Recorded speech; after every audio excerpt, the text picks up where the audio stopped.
All right. Hello. You ready? Wait. We have to do an intro first. So, Yo, I for, what up, dumbasses? Welcome to the video of your life.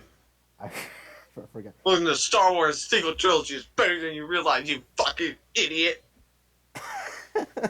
It probably is going to be like that, actually, from what we just saw in the first 10 seconds. Okay, real quick. I'm Gray Sheep. He's Fanboy. This is Kamalio Potato, but he's not related to this at all. Um, so a while ago, we would just like watch videos defending the Star Wars sequels because we don't think they're well written films. Are good at like No, sequels they to are. are good sequels to the other Star Wars films in any way, which isn't an original thought probably, but I don't know. Anyway, we had a lot of fun just like responding to video essayists defending it. We watched a video of like someone ranking each scene in The Last Jedi with gold medals.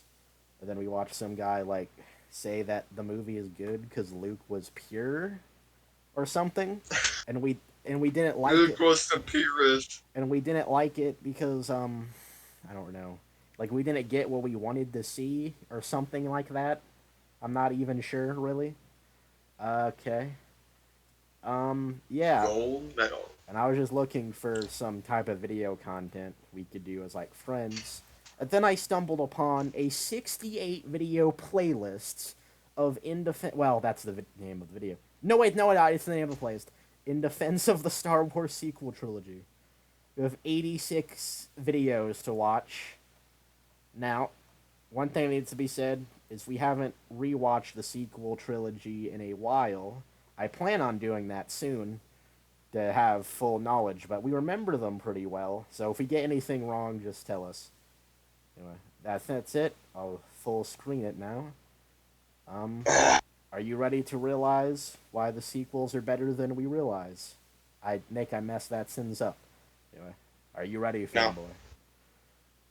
Yeah, and I also have my Steam overlay on, so hope you guys enjoy seeing my friends You know go what I online. hate? No one seems to hate Star Wars more than the fans themselves. Okay, pause it Apparently, already. the original trilogy is outdated, the prequels are awful, and we all pretend like the sequels don't even exist. Who says that? Who says the original trilogy is Well, outdated? buckle up, guys, because I'm about to Wait. blow your mind. You're all gonna kill me when I say this, but I have a feeling this. I have a feeling this is a joke video, by the way, but that just makes it better. If it is, I feel like an idiot, but anyway. Whenever I want to ask, whenever I start talking, can you like pause it real quick? Just so we Yeah, can sure. make okay, just so we can make a point so I don't talk over it. So already he like I don't know about you, but I've heard this a lot, like a lot from sequel defenders is that no one hates Star Wars fans like Star Wars fans. But like what's wrong with Uh, criticism? Like we're just criticizing the movie, or at least the two of us are. Why is that bad? listen, I don't get it. listen. You're just you just hate the movie, man, just to hate it. There's no reason behind it. You What? just a hater. That's what you are, sheep. Yeah. God. Like in theory, that's how art would stay good is by keeping critical of it. Am I wrong? But no, Well, it's just a straw man. Star Wars not fans, anymore. Apparently, Star any Wars art's fans good. just hate everything. Yeah. He said Yep. Star Wars fans complain the original trilogy is outdated, which I've heard literally no one ever say that except my one friend Dawson, whose opinion doesn't count in this case. But other than him, I've never heard anyone criticize the original trilogy for being outdated. I don't even remember what he said about the prequels. Can you restart the video real quick? I wouldn't it wasn't it like ahead of its time? Original trilogy? Yeah. It was literally the biggest movie ever. It still is. No one says that.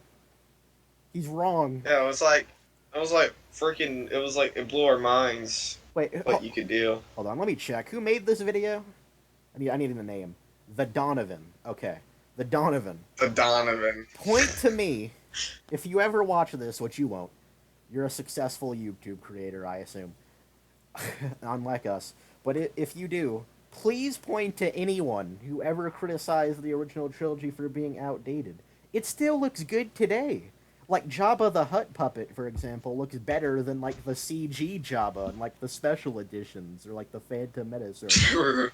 No one True, and criticized that came out. I'm like, when did that come out? The CG it. version? Wasn't it like made The in 2010? '90s, like the '90s or something. Yeah, like Uh-huh. like do you not I'm sure remember? CGI gotten better at that point, right? Uh, yeah. Well, it should have, but Donovan, do you not like remember the special editions crisis and how everyone hated George Lucas for trying to update the original trilogy version with the original trilogy movies with CG and it looked awful? No one made this critique. Okay, I've rambled about this long enough. Can you restart it, please? And remember, I'm trying not to be rude, but if we say anything, try to pause, just where you can make it easier for All ourselves. right. Thank you, thank you, thank you. Oh, do know I do have the VHS original version of Star Wars. I do too, That's actually, good. but I've never been able to watch Good them to because I don't have a VHS. I know. got I them from watched my a grandma. couple times. I got them from my It's grandma. really Oops, sorry. nice. If I speak You know over what I you, hate? tell me No that. one seems to hate Star Wars more than the fans themselves. Apparently, the original trilogy is outdated. No. The prequels are awful, and we all pretend like the sequels don't even exist. Hey, Well, I buckle like up, how guys, he's because playing I'm about to dramatic. I like he's playing dramatic music over that. Kind of funny. Like blow the your tyranny mind. of Star You're Wars all gonna fans. kill me when I say this, but I love all Star Wars movies. I'm sorry. I don't. What did you I'm do? not bothered. That's right. I'm really I not love them bothered. all. I love the fan. Yeah, that's okay.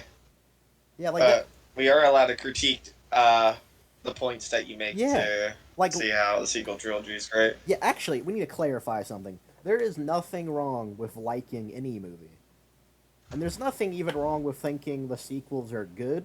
It's just we have arguments that they're not, and like that's okay. Please We don't. just want to express it. Please don't call us evil, Mr. Donovan, the defender of sequels.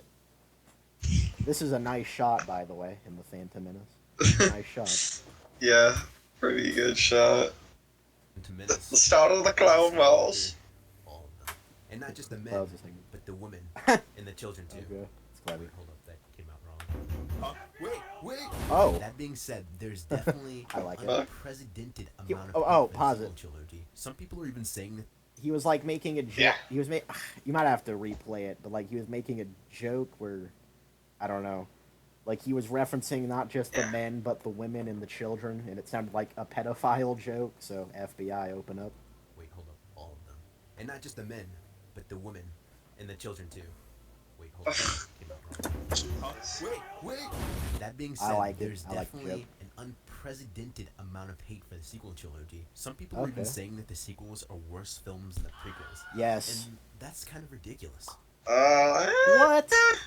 Ridiculous. I mean, I You- enjoy the pre-sequels more than the sequels. Well, he's not even. I like how he just says that objectively. No one hates Star Wars unlike Star Wars fans, right, Donovan? I was honestly like, I was expecting him to be like, we should all just respect each other's opinions, unlike you haters. You can't respect our love for the sequels. That's what I was expecting him to say. I wasn't expecting him to say, the sequels are better than the prequels. What's wrong with you idiots? Well, I mean, I think the prequels are definitely better than the sequels, writing-wise. Like, it's definitely Well, Star Wars. You can tell definitely from the story-wise. sequels, the sequels just lazy writing, terrible usage of what Star Wars was. It was terrible. Well, What the thing about the pre-sequels though I really enjoyed was that it was all leading up to episode 4, 5, and 6. Yeah. So George Lucas was handed with the task, and he knew that he had to get Obi-Wan and Anakin to fight near the end, yeah, and then yeah. Anakin becomes Darth Vader. Yeah, the story had a So- vision to it. There was a point to the Yeah. story. Yeah, George Lucas had a beginning, and he had an end planned. Yeah. The sequel trilogy did not. Yeah. They had something. Yeah, each sequel movie is a response to the last movie. Like The Force Awakens is a response to the prequels in a way, because it's like trying to be more like the Yeah. original trilogy. And The Last Jedi is a response to The Force Awakens by trying to be like subversive, right? I mean, we can go more in detail about this, but I'm trying to be I'm not Swift. Brift. And Rise of Skywalker as a just I don't even know. He just tried to retcon The Last Jedi. Anyway, Yeah, so, the whole fucking movie was recounting the last show. so I was wrong. I was wrong, Ray. so saying the point was the prequels are better than the sequels. Well, I don't know, like objectively, like as films, like I don't know if I know enough to say that for sure. Well, I know they're better as like Star Wars films. Like they respect the canon a lot more, and they actually tell a story. Like I guess it's like just Yeah, films themselves, like writing, acting, directing, whatever. It's hard to it say. really helps too. Hold on, it really helps too to watch the Clone Wars series Yeah, and watch the movies. After watching the Clone Wars, like you don't have to watch the TV series, but if you do, and then you go back and watch like Episode 3, holy crap, it feels so great. Like there's some more lore behind it. It I, I all makes sense. I completely agree. Although I don't think that like if okay, let's say hypothetically, right? Hypothetically, Revenge of the Sith is a bad movie, but the Clone Wars makes it good. Like I don't think it works like that. Like even if the Clone Wars makes watching it better, I don't think you would still make it as a film by itself I good. But I I would agree with you as a ensure it fan. to be a better experience Yeah, I agree. I agree. to like the movie. There's points in the movie where it's bad, but the build up, it's more like the build up Like to it. I really love the prequels subjectively, but as like objectively how good they are as films, I'm not even sure. Maybe Fanboy and I can talk about that one day, try to figure that out. But I will say, I sorry. my one wish, my one wish is me watching the Clone Wars and then watching Episode 3. Yeah, we could do that. We That could react to each episode of the Clone Wars and then watch episode 3. yeah, because the build up, man, that's like the biggest build up of all time. I agree. And it was not only just from the Clone Wars, like that was built up since A New Hope in 77. Like that really was Mm-hmm. the biggest build up of all time. Quick question. This is random, but what do you think about the Bad Batch? Have you watched that? Um, I enjoyed it. I enjoyed it. The last Uh, episode was like completely filler though, and I was really disappointed. Excuse me. Like when I I haven't. I think I haven't seen the last episode. I don't think, yeah. Like that's something. but I enjoy the. I know what they're going for. They're obviously going for the new world, the Empire taking over the world, and how Yeah. the world's changing. The transition And between the prequel era and the original trilogy era. yeah, and normally with the Bad Batch, that I'm sure they see it, of course, but it's like well, it's not my problem, but you can definitely see how the world is being changed through Yeah, yeah, yeah. that They're characters. bystanders in it. Um, one more thing. Sorry if I'm like I don't know demanding you to do things, but we should probably like the person who pauses the video. We should like wait until like I say go, or if I'm the one streaming, like you say go. So Mm-hmm. I guess that we All right, talked. so I guess we talked about ready to go? everything. I think so. Yeah, go, go.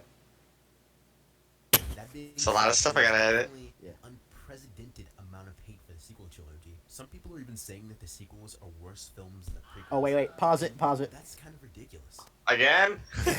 I was just gonna ask if you could turn it up a little bit. Yeah, thank you. Go, or go, please. uh, Don't want to be mean about it. Unprecedented amount of hate for the sequel trilogy. Some people are even saying that the sequels are worse films than the prequels. And that's kind of ridiculous. Remember when I said 2 seconds ago that I love kinda all Star rude. Wars movies? As much as I love the prequels, I can't deny that they're rude. bad films. There are all kinds of Okay, things fair wrong enough. with the prequel trilogy that people seem to be in denial about. They're very poorly written, And while the fight scenes were cool, some didn't hold up at all. I'll try spinning. That's a good trick. What?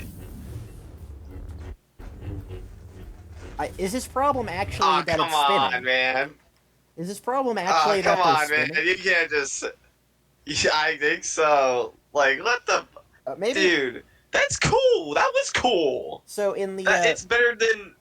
It's better than the freaking Last Jedi fight. Come on, man. oh, we don't Defend even that. want to go into that. We don't even want to go into that fight. We're At not. least the choreograph is better than that. Yeah, and in the Count Dooku fight, for example, because I think I've seen a lot of people make fun of that specifically. They're like the light is cut out, right, and it's dark, and they're like waving it around so they can see, but also to like be ready, sort of thing, like ready to strike, sort of thing. It's not. Yeah. I really don't see the problem, and with the others, the one was Obi-Wan and Anakin like spinning, like getting ready to clash with each other. That one's kind of funny. I'll give him that. I don't know what you think about that. With him saying the writing was bad, I can definitely agree with that. But then again, he hasn't there's even talked more about that. world behind it. Yeah, there's a little bit more world behind it than the sequel. Besides stuff we don't know. There's stuff we do know when we watch the pre-sequels. The sequels, The Force Awakens specifically, just wanted to have the exact same world as the original trilogy, but without any explanation or build-up to it. It just is. And I've seen people defend it by like, well, we don't need to know how the Empire was formed in A New Hope, but that's because, well, A New Hope was the first movie, so they can establish anything they want in the first movie. But the sequel trilogy are a sequel. In the pre-sequel, it established how the Empire came to be. So that defense makes no sense at all because they did explain how the Empire was made. When you say pre-sequel, do you mean the prequels? Oh yeah, prequels. My bad. You've been saying that all video. Anyway, it's whatever. It's okay. Pre-sequels. What the pre-sequels are the sequels? Yeah, that's the pre-sequels would be the original trilogy, I think. Anyway. Yeah, I'll just edit the text prequels every time I say that. I don't know if we need to edit this. I think it'll just be one long like podcast sort of thing. Anyway. There's some parts I'll edit. Yeah, you like can. Me speaking over you. Oh, that's okay. I was just planning on uploading it as a podcast, so this is the same thing we can do like normal. Yeah, you can do that. Anyway. You can do that. Thank you. Anyway, his point, well, I'm not even sure what his point was, but he showed clips of people spinning their lightsabers in kind of goofy ways. Maybe pull it back a little bit so we can see his point. Go. Dude, his point was that people... I don't know, it was kind of a stupid point. Yeah, I don't know. I don't know what his point is. And while the fight scenes were cool, some didn't hold up at all. Oh, they don't hold up. Okay. Hey, pause. I mean, I think the spinning's pretty cool. Okay, so I don't. I like it. Yeah, I like it too. I don't see. Well, but that's just not my opinion. Yeah, you're right. That's not an objective argument. So I don't see what the problem with Obi-Wan cutting Grievous's hand off was. I guess the first one. I'm pretty sure that wasn't. That was just like, wasn't that just so he couldn't use his hands? So you have 4 lightsabers? You would think. You would hope if someone cut your hand off, it was so you wouldn't use them and not for something else. The first one clip was Mace Windu just doing his spin to block lasers. I guess that's goofy. Is that even, like, aging? Wait a minute. Wait, that's not even aging badly. Oh, I guess you can, like, cut to it if you want. I want to see. I'll see it again. Maybe we should pause frame by frame. Yeah, he just does a spin. Well, I mean, he's deflecting the bullets. Yeah. You know what? He worded this point wrong. He said this didn't age well, but this wouldn't be a problem of not aging well. Not aging well would be something like Jar Jar CG or something like that. This is just awkward spitting. How is this not aging well, Donovan? I mean, when they're acting, they don't know exactly what they're doing in the green screen. They don't know what they're looking at. They they sort of like they tell them and they have to picture it really. Yeah, we can actually. There's actually like clips of that, like Natalie Portman was like running through the conveyor belt factory thing, but in reality, it was all just like blue screen. And she was like, "What is this? What are you making me do, George?" And George is like, "It will look good. It will look good." I'm serious. I'm serious. I'm serious. Anyway, look at Anakin's face. That's more funny. My face during this video. All right, let's go. What's wrong with that? What's wrong The with close-ups. But The close-ups. exceptionally well okay. in creating the larger world of Star Wars that we all know and love. While the original trilogy did a great job of doing that as well, it was limited by the technology of its time. It introduced all kinds of species and worlds. Which is not a bad thing. The movie's still good to watch. Oh, he's praising the. I would say prequel, it's. I would even say it's timeless. I agree completely. I think he's actually praising the prequels for its world building, though. So, we have mercy here. We have a relief. Go. That we've never seen before. Although the movies themselves Well on their own aren't very good, the prequels still manage to do one thing right, making Star Wars cool as hell. I agree. And don't even get me started on John Williams. This man carried the whole freaking trilogy on his back. I completely. The original trilogy is the least controversial. John Williams. Yeah, his music is really good. Praise Not Williams. gonna go there. Except this. Except for that music. We had the same joke. And then there are the sequel films. Dude, the CG dancing, oh god, it was so bad. Oh my god. Why, George? Why? Oh, look at his mouth. Oh, look, oh, that's the thumbnail, maybe. And then George just there are the wanted sequel it films. so bad. Say what you will about these movies, but you can't deny that on their own, they're really solid films told through the visions of great No. directors. There are I undeniable deny it. problems that each film suffers from, but that's to be expected. These films had exceptionally high expectations, considering we hadn't had a Star Wars movie in 10 years. They're all visually gorgeous Yeah. films with top-of-the-line doesn't- cinematography, and it's criminal that no one seems to acknowledge its beauty. I didn't know there was this. Well, I'll say it looks good visually. For This I didn't expect that. Good job, trilogy is Donovan. But anyway, so would you agree? Sequel trilogy look pretty good visually. Good cinematography. Well, no shit. Yeah, Disney fucking Disney budget. I mean, it is modern day with Disney budget, but still, we should appreciate it. It does look good. So what about that story though? What about the writing? You can. Did not make the visuals look good at all. Based The on writing. John Williams, you created unique scores for the characters, and they're incredibly catchy. There's a feeling of Well, magic about these films. I will that the say directors about the captured music, better than right? Lucas, or any of the previous live. Oh my god, my pizza's here.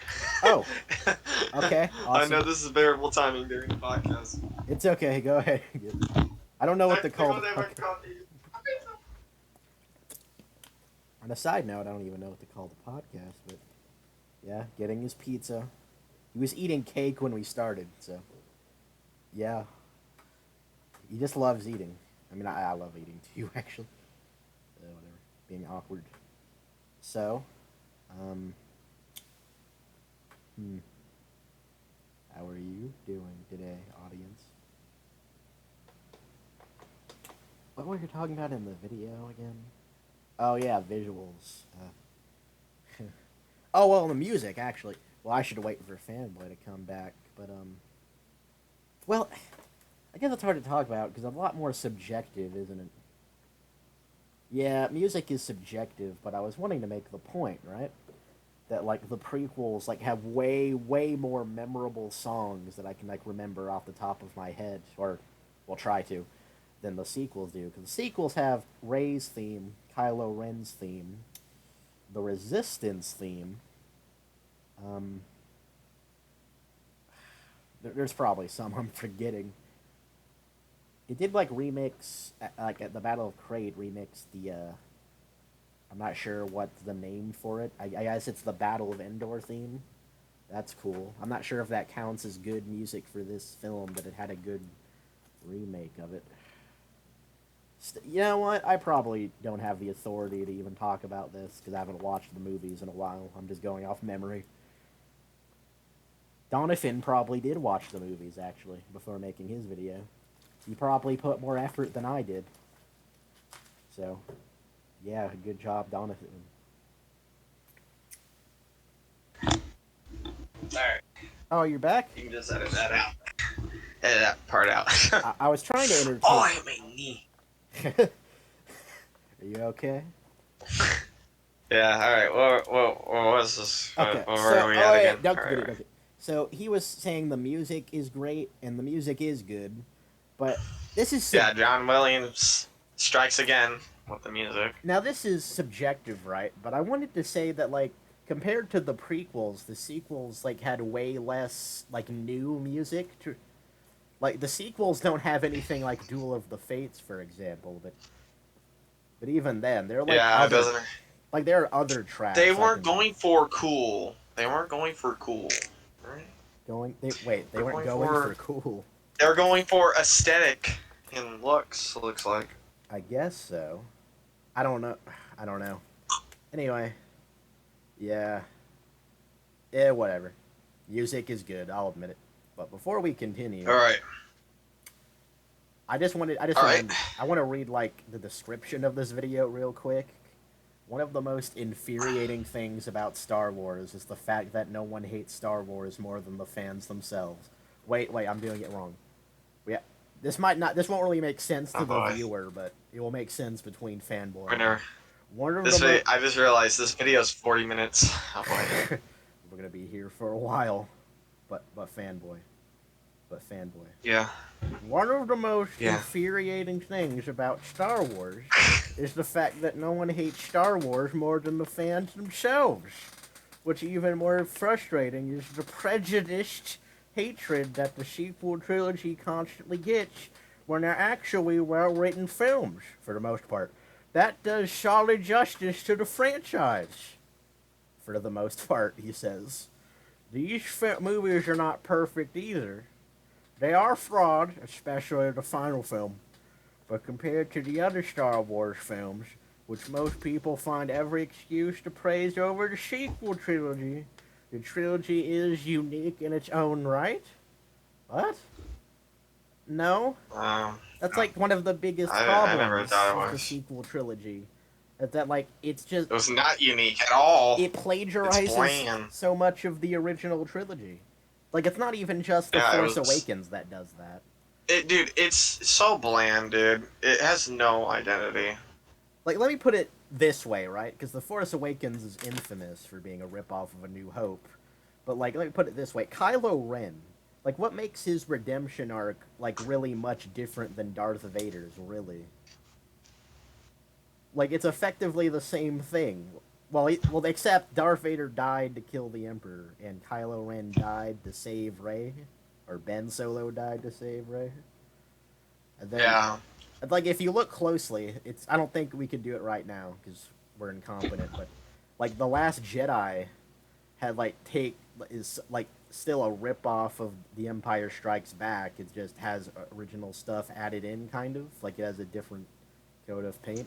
The throne room scene was definitely a rip-off of Return of the Jedi until Snoke dies, but that was probably the point. Anyway, I'm kind of rambling. In the video, I explore common complaints and misconceptions of the sequel trilogy and explain in detail why the sequel trilogy is better than you realize. Okay. Well, he actually has, like, timestamps for each chapter in the video, which is actually pretty awesome. That's something I would want to do for my video. If I made a video like this, so good job, Donovan. Anyway, I was just curious in that. One thing, real quick, we should probably make like a trigger word. Like, I should say something that means pause and something that means go. I'm not sure what. What do you think? Raylo. Which one does that mean? Raylo? Yeah. You didn't know that?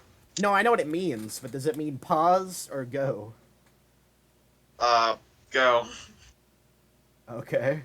And then what would pause be? What's the other one? What would the other, like, ship name for Raylo be? It would be Kylie? No, pause should be, father, please.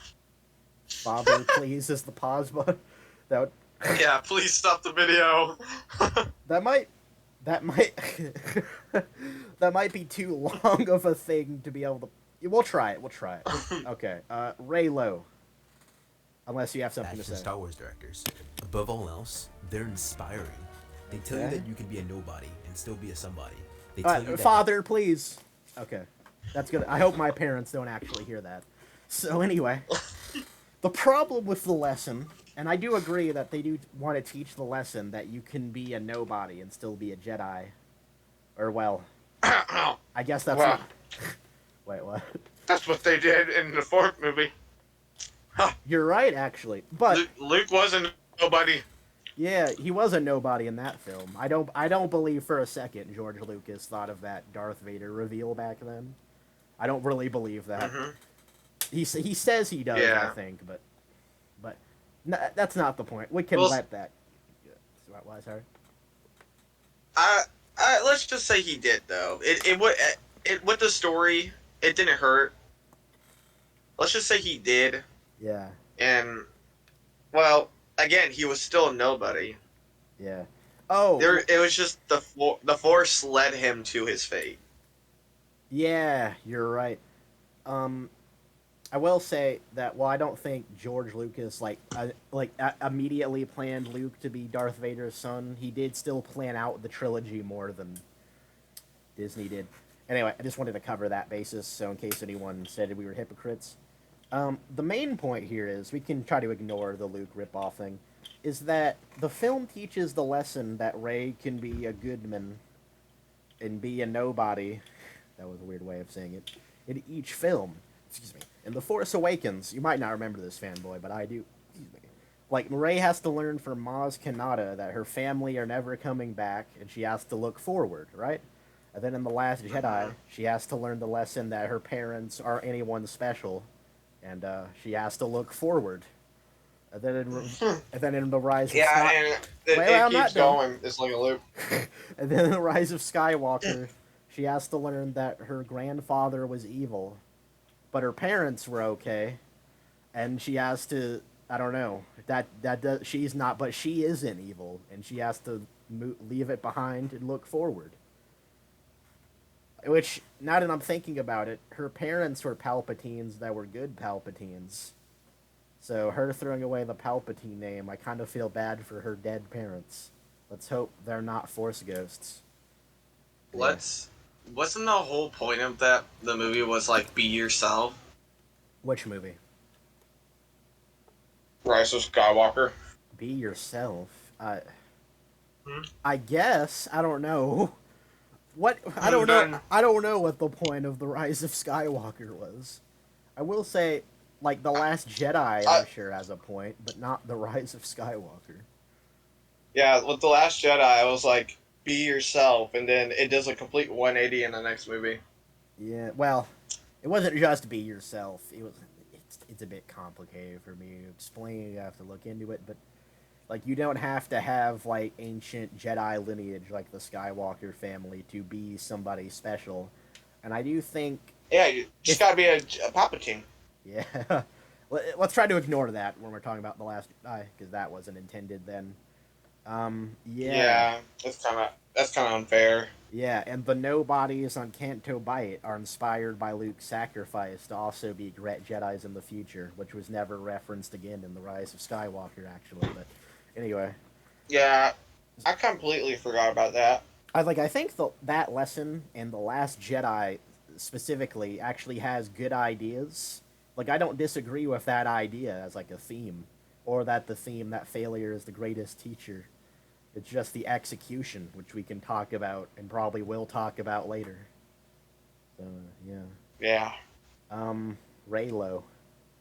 By the way, Everyone, if you have even the something most you want to say, admirable you can like if I say Raylo and you have something you want to say, you can ignore my Raylo. All right, Raylo. Don't worry. When I have something to say, I'll say it. I know. aren't perfect and make mistakes. They tell you that no matter what you did, you can still pick yourself back up and face the mistakes of your past.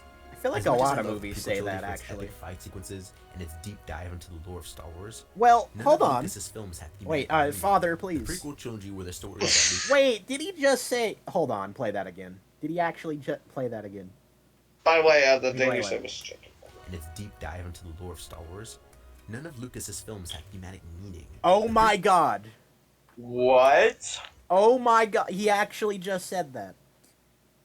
Thematic. Yeah, to be true, guys, Donovan didn't really watch Star Wars at all. He was just like, he Well. did not. There's no way this guy watched Star Wars. Well, again, we would probably have to watch the Star Wars films again, but if we were gonna try to pull thematic meaning out of the Star Wars films, right?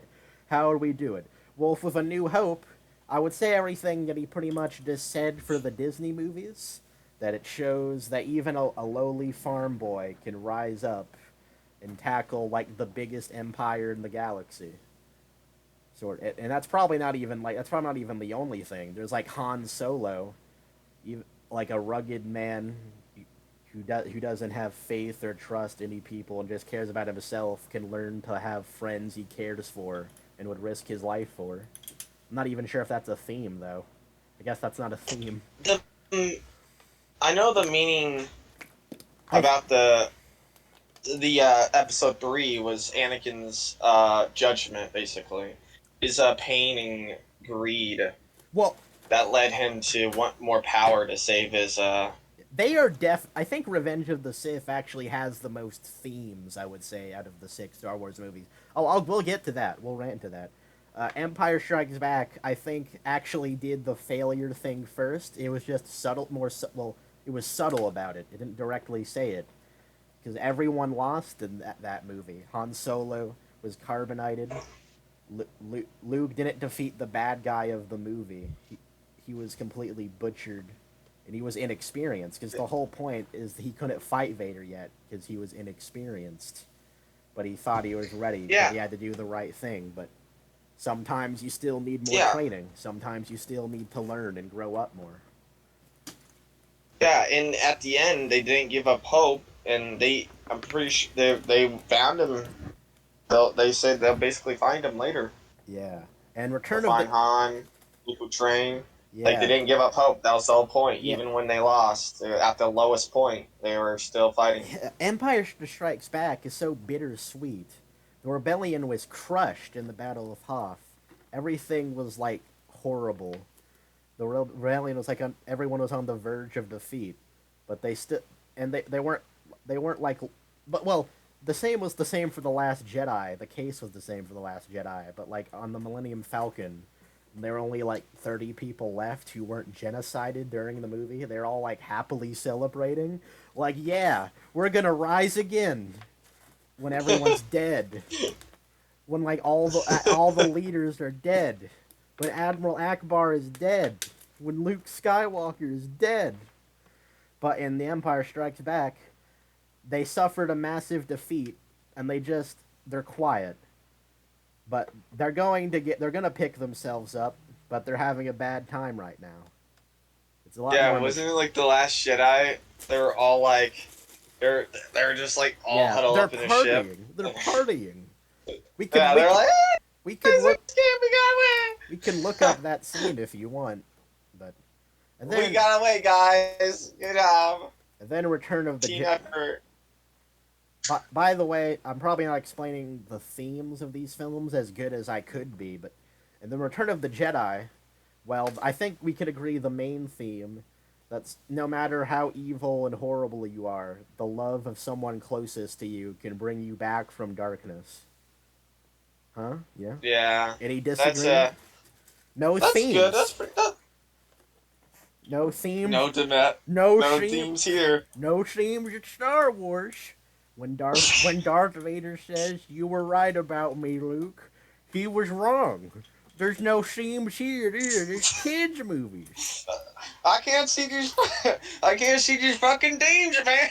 And now I will make the case that the prequels have themes. Oh, well, I know Revenge of the Sith does. I don't know if the Phantom Menace and I don't know if the Phantom Menace has a theme exactly.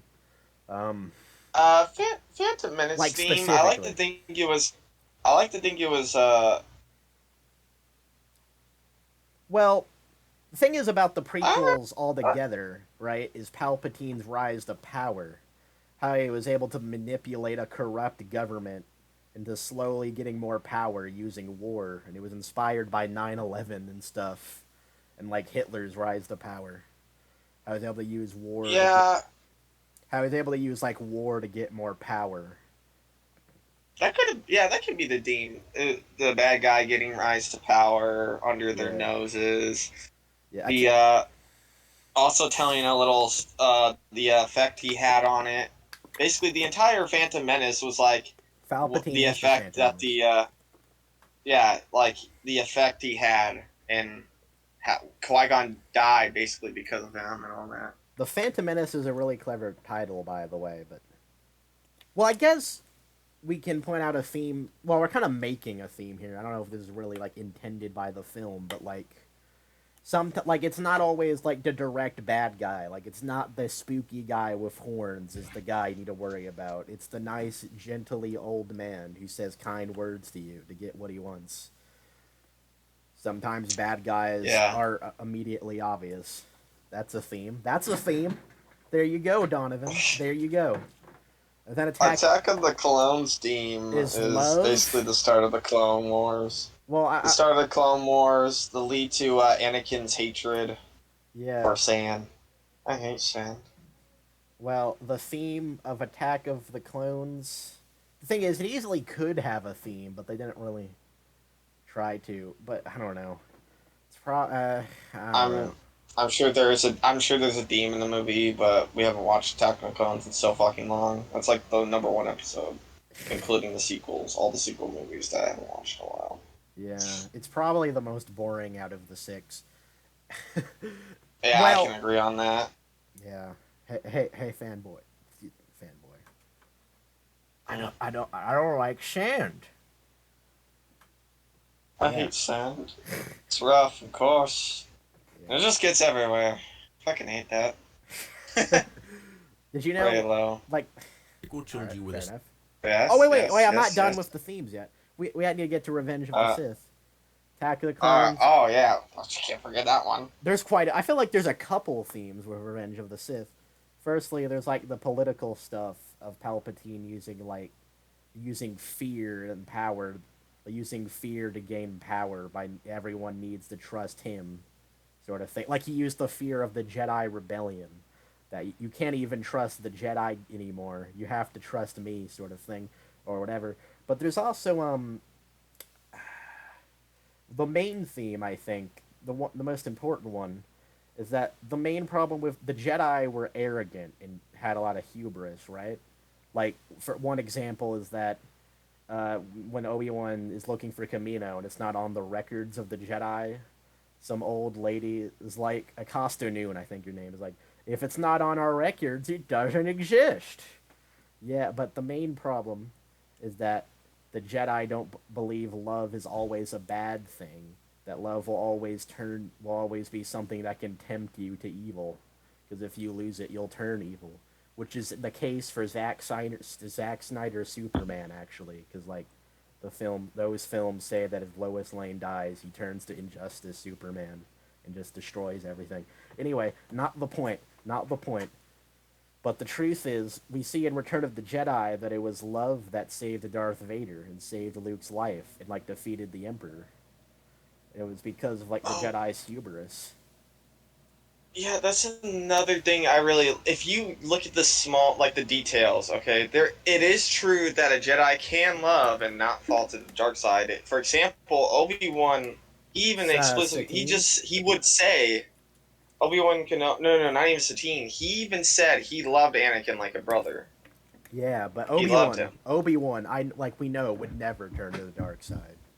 Like, he's Yeah, obviously, but but like he's even actual love, Jesus. it's not love that brings you to the dark side. It's temptation. Yeah, it's I think it's well, I guess it is fear. It actually is fear in a sense. Fear, yeah, It it, fear, le- temptation it leads of me losing someone you love. it leads me to, I think, the second theme is fear of death, fear of loss, and this is actually set up well in Attack of the Clones. Is that, well, it's also kind of set up in the Phantom Menace in a way. Anakin in the Phantom Menace tells his mom that when he's about to leave that he's scared of things changing, but his mom tells him it'll be all right. And then when he fails to save his mom, even though he's gained so much power, he knows that he can't let it happen to Padme, not again, and he will do anything for Yeah. that. And he lets his fear of death, the fear of everything being gone, taken from him to consume him. And ironically, that takes away everything he had, like he feared, his fear of death. Yeah. Yeah. Because everything he did to save Padme made Padme sad, and she died because of that, which is stupid. Yeah, died of heartbroken. Which- That's what which they said. Yeah, which is stupid, right? But it's clever in the sense that it's ironic that Anakin doing everything out of fear that Padme would die caused Padme to die, and that is definitely a Yeah. theme. That is definitely Yeah. a theme. Donovan. She wasn't. So that's the funny part and ironic about it is that she wouldn't have died if Anakin didn't do all this. Exactly. But the reason why she died in his vision is because he broke her heart. Yeah. Ironic. Anyway, I just looked up the definition of theme. The subject of a talk, a piece of writing, a person's thoughts, or an exhibition or topic. An idea that recurs in a or pervades a work of art or literature. So I think by that logic, I think we can say that Lucas definitely had themes. He might not have developed them as much as he could have, or as good as he could have, but they definitely had themes. Yeah. I just realized we're probably we've been recording for like 40 minutes or something, and we're only 3 minutes in the video. So, Oh yeah. Raylo. That's just gonna be a long. Raylo. The stories that Lucas had envisioned as he wrote the original trilogy. Oh He god. executed them very poorly. You are in my very soul. Executes him very poorly. The What? sequel What is he films are saying? similar Can in you the bring sense it that back? directors would Wait, get Father, please. Also, can you these turn it films up a have little bit thematic again? meaning. So Star Wars, none of Lucas's films had thematic meaning. The prequel trilogy were the Shut up, stories that please. Lucas had envisioned as he wrote the original trilogy, but he executed them very poorly. You are in my very soul, tormenting me. The sequel films are similar in the sense that the directors well, the when he said something about executing poorly, I feel like he was more like how would you say it? He was more as He focused executed. on something else. Oh, we're talking about. I feel like he was just. We're talking I about. feel like he was more focused on. We keep talking at the same time. I know. He's talking about executing. I feel like the he was prequel more- trilogy, right? God damn it! Go ahead. Alright, I feel like he was focused on Obi-Wan and Anakin's relationship. This is because he was just focused on Anakin turning to the dark side more Wait. than actual, more To lore building. clarify, you said you think he focused more on Anakin's turn to the dark side than Anakin and Obi-Wan's relationship? Is that what you said? Yeah. I agree. But there's still the small moments. You can hear them talk about how much they spent time together and all that. It's not really Which subtle, is neat but to have. it's true. It's not really subtle, but Yeah. it's true. Like the conversations are like, "Hey, remember that time we did this thing? Wasn't that crazy?" Yeah. Yeah. Anyway, that's like actually one of the biggest problems, or at least for me anyway, for each individual prequel film, is that they split up the two protagonists. In The Phantom Menace, Obi-Wan's on the ship for the entire Tatooine plot. In Attack of the Clones, Obi-Wan and Anakin are separated for like at least the entire second act, and if not longer than that, like most of the movie. And then in Revenge of the And then Sith, they're separated, but it makes sense. You kind of have to do that because, like, if Obi-Wan's there, why would Anakin like go to Palpatine over Obi-Wan? Obi-Wan's Jesus. Also, that also it really helps to watch the Clone Wars show. That's but if you why. don't, then that would hurt the most. Is Obi-Wan and Anakin's relationship. Yeah. It's basically like, oh, you didn't watch the Clone Wars show? That's funny. What? Say that again. You didn't watch the Clone Wars show? That's funny. You wanted a relationship? Oh. What are they fighting for? What's the... I get it. You know, it's even weirder because, like, in the Phantom Menace, Anakin and child Wait, okay. Let me rephrase that. Obi-Wan and child Anakin, they don't have a relationship. Like, Obi-Wan actually distrusts him because he has the Force tisms, I guess. And then an Attack of the Clones, like Obi-Wan and Anakin kind of hate each other. Not sure what the logic behind that decision was, but I think like the idea is because like Obi-Wan, he didn't want to train Anakin, I guess, so he had to take time into liking him or something. Like Obi-Wan wasn't the best person for Anakin. Like there's a lot of people that theorize that the importance of the Darth Maul fight was that if Qui-Gon lived, Anakin wouldn't have turned to the dark side because he would have had the perfect mentor. Because Qui-Gon knew the problems with the Jedi Council, and he was basically like cooler and better than the Jedi, sort of thing. Anyway, like he was okay with emotions and stuff, sort of thing. I'm rambling now. Kind of forgot the point, but Yeah, we have to at least skip. Let's see his bit on the Force Awakens, Wait. and then we'll talk a lot about it. yeah. Wait, one thing though. You notice how there's still a lot to talk about the prequels story-wise? We haven't really talked about anything from the sequels story-wise. Yeah, that's our face right there.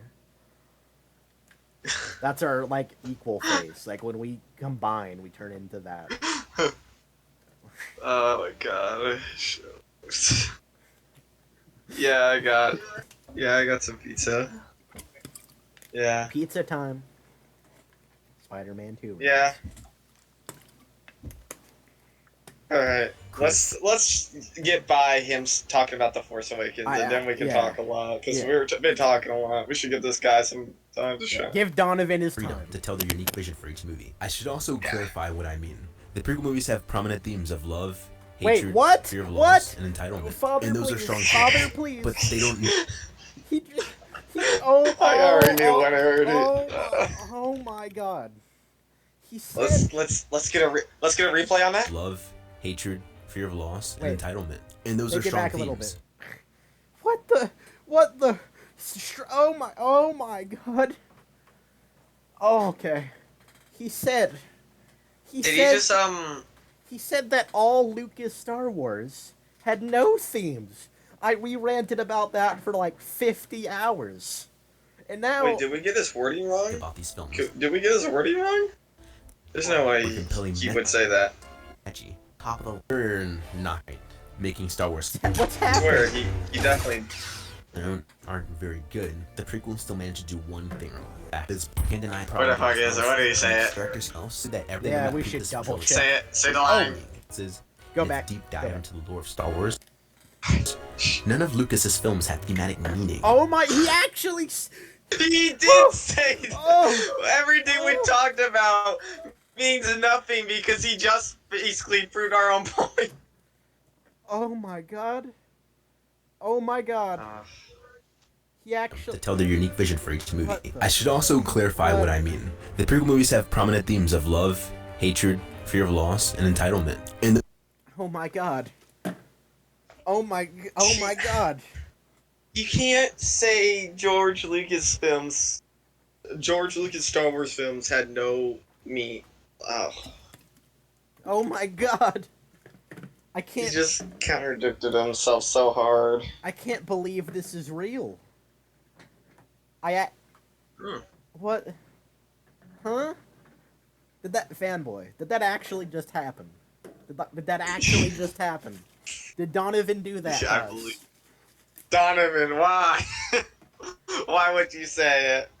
Oh my god. Why would you say it and then say, yeah, this movie has a theme? You are my brother, Donovan. I respected you before this moment. Well, I don't even know. Okay, Anymore. let's just. We don't even have to say Yeah, anything. we Let that his own words kill him. Yes. There.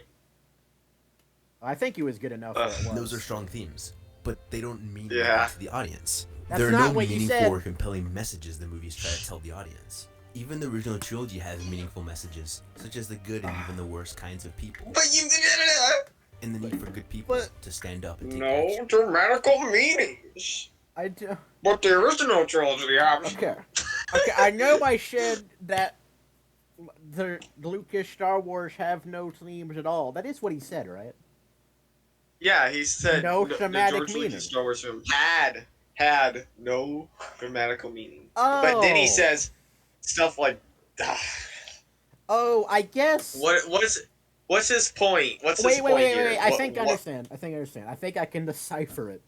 So he worded it in a way where he can still technically not be an idiot, because he said no thematic meaning, and now he's trying to convince us that they actually did have themes, but they were bad at being the execution was bad. So the thematic didn't have thematic meaning because of the execution. I know. But I know what I have to do, but I don't know if I have the strength to do it.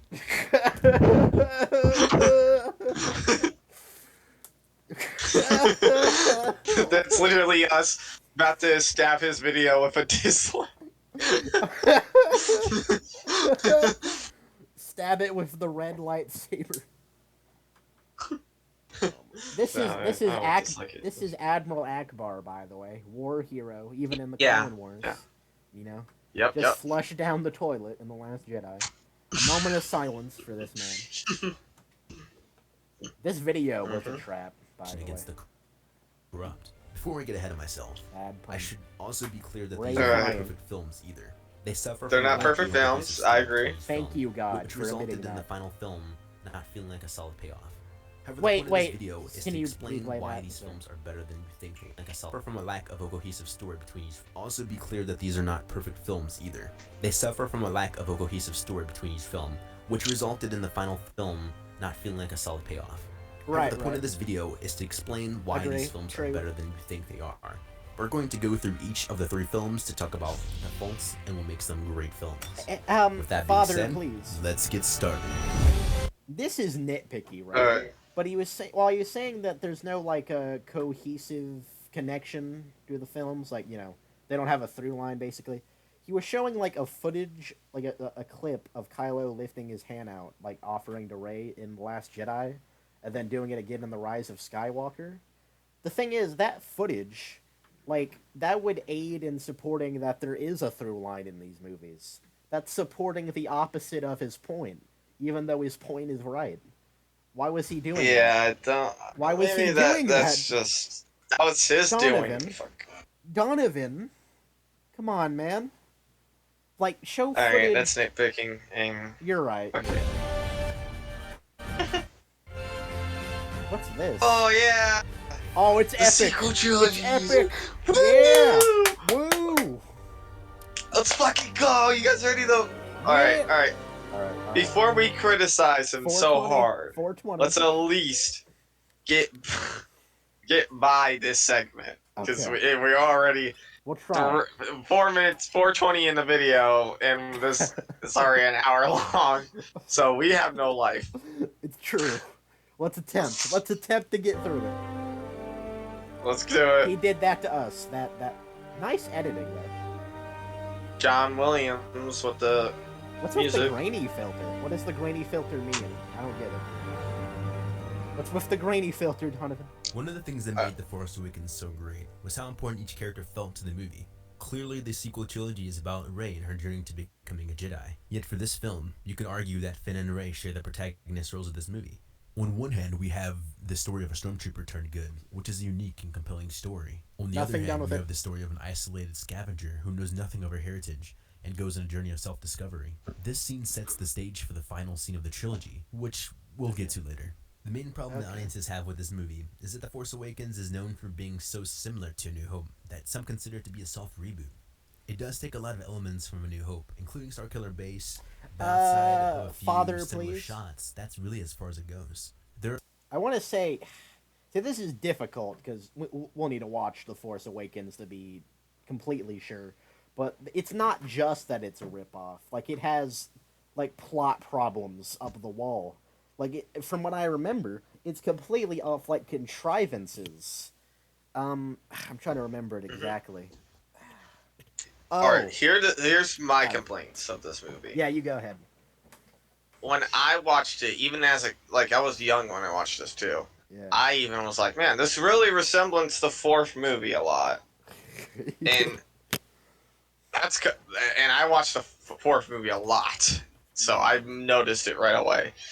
Yeah. And also, I hated how the new Republic did nothing to stop the First Order and let the Resistance, some crappy Resistance fighters, deal with it. Yeah. No, what is going on? Why is there a new First Order building up, and the new Galactic Republic is just picking their fucking nose? Yeah, like To the point where Leia was like, "Fuck you guys, I'm going to the Resistance." yeah, like the point in the prequel trilogy is that the government sucked and everything and was like bureaucratic or corrupt or whatever.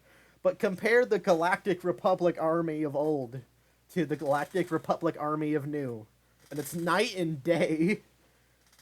Um, that's only a small issue though. So, real quick on my contrivance thing, right? So Finn just so happens to land in the near the village Rey would be, right?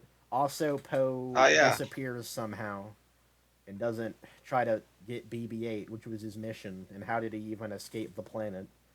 And, yeah. Anyway, so Finn just happens to be where Rey is, Rey and BB-8, and then they happen to be where the Millennium Falcon is, which might actually make sense if I rewatch the film. That part might make sense. I don't know, but I do know. yeah. Khan And, lost it and then when to like somewhat, I do know that when they get the Millennium Falcon back, they just happen to immediately like be boarded by Han Solo and Chewbacca, and then they happen yeah. to What a coincidence. yeah, and they happen to be immediately boarded by the death gangs that want to kill Han Solo because he sucks at smuggling now, apparently. And then they go to Maz Kanata, right? Pretty sure that's how it works. And are there contrivances there? I'll need to remember this part again. Yeah. You can go back to your Ray, points on me, man. Ray, freaking got lightsaber, Anakin's lightsaber, because some reason it's there, It calls and the to Force her, was just talking to her. which Yeah, lightsabers just have never done, not even to Luke when he picked up Anakin's old yeah. lightsaber. But that's not a contrivance. Why That's is just a Anakin plot hole. lightsaber there? Oh, Why that's is never Anakin explained, lightsabers there? dude. There's a comic about it. I'm pretty sure No, now, dude, but back then we didn't know. dude. Do you remember? I'm gonna try to like pull it up. Han Solo asked, "Hey, why do you have Luke's lightsaber that was in like a flying city planet that just fell nowhere, for a completely different planet than this to begin with?" And then There was a comic. Hold on, there was a comic. no, Listen to me. no, There's a comic no, wait, where no, Luke dropped the no, lightsaber wait. and someone picked it up. I don't remember who it was, but someone picked it up. I'm serious. I'm not fucking kidding.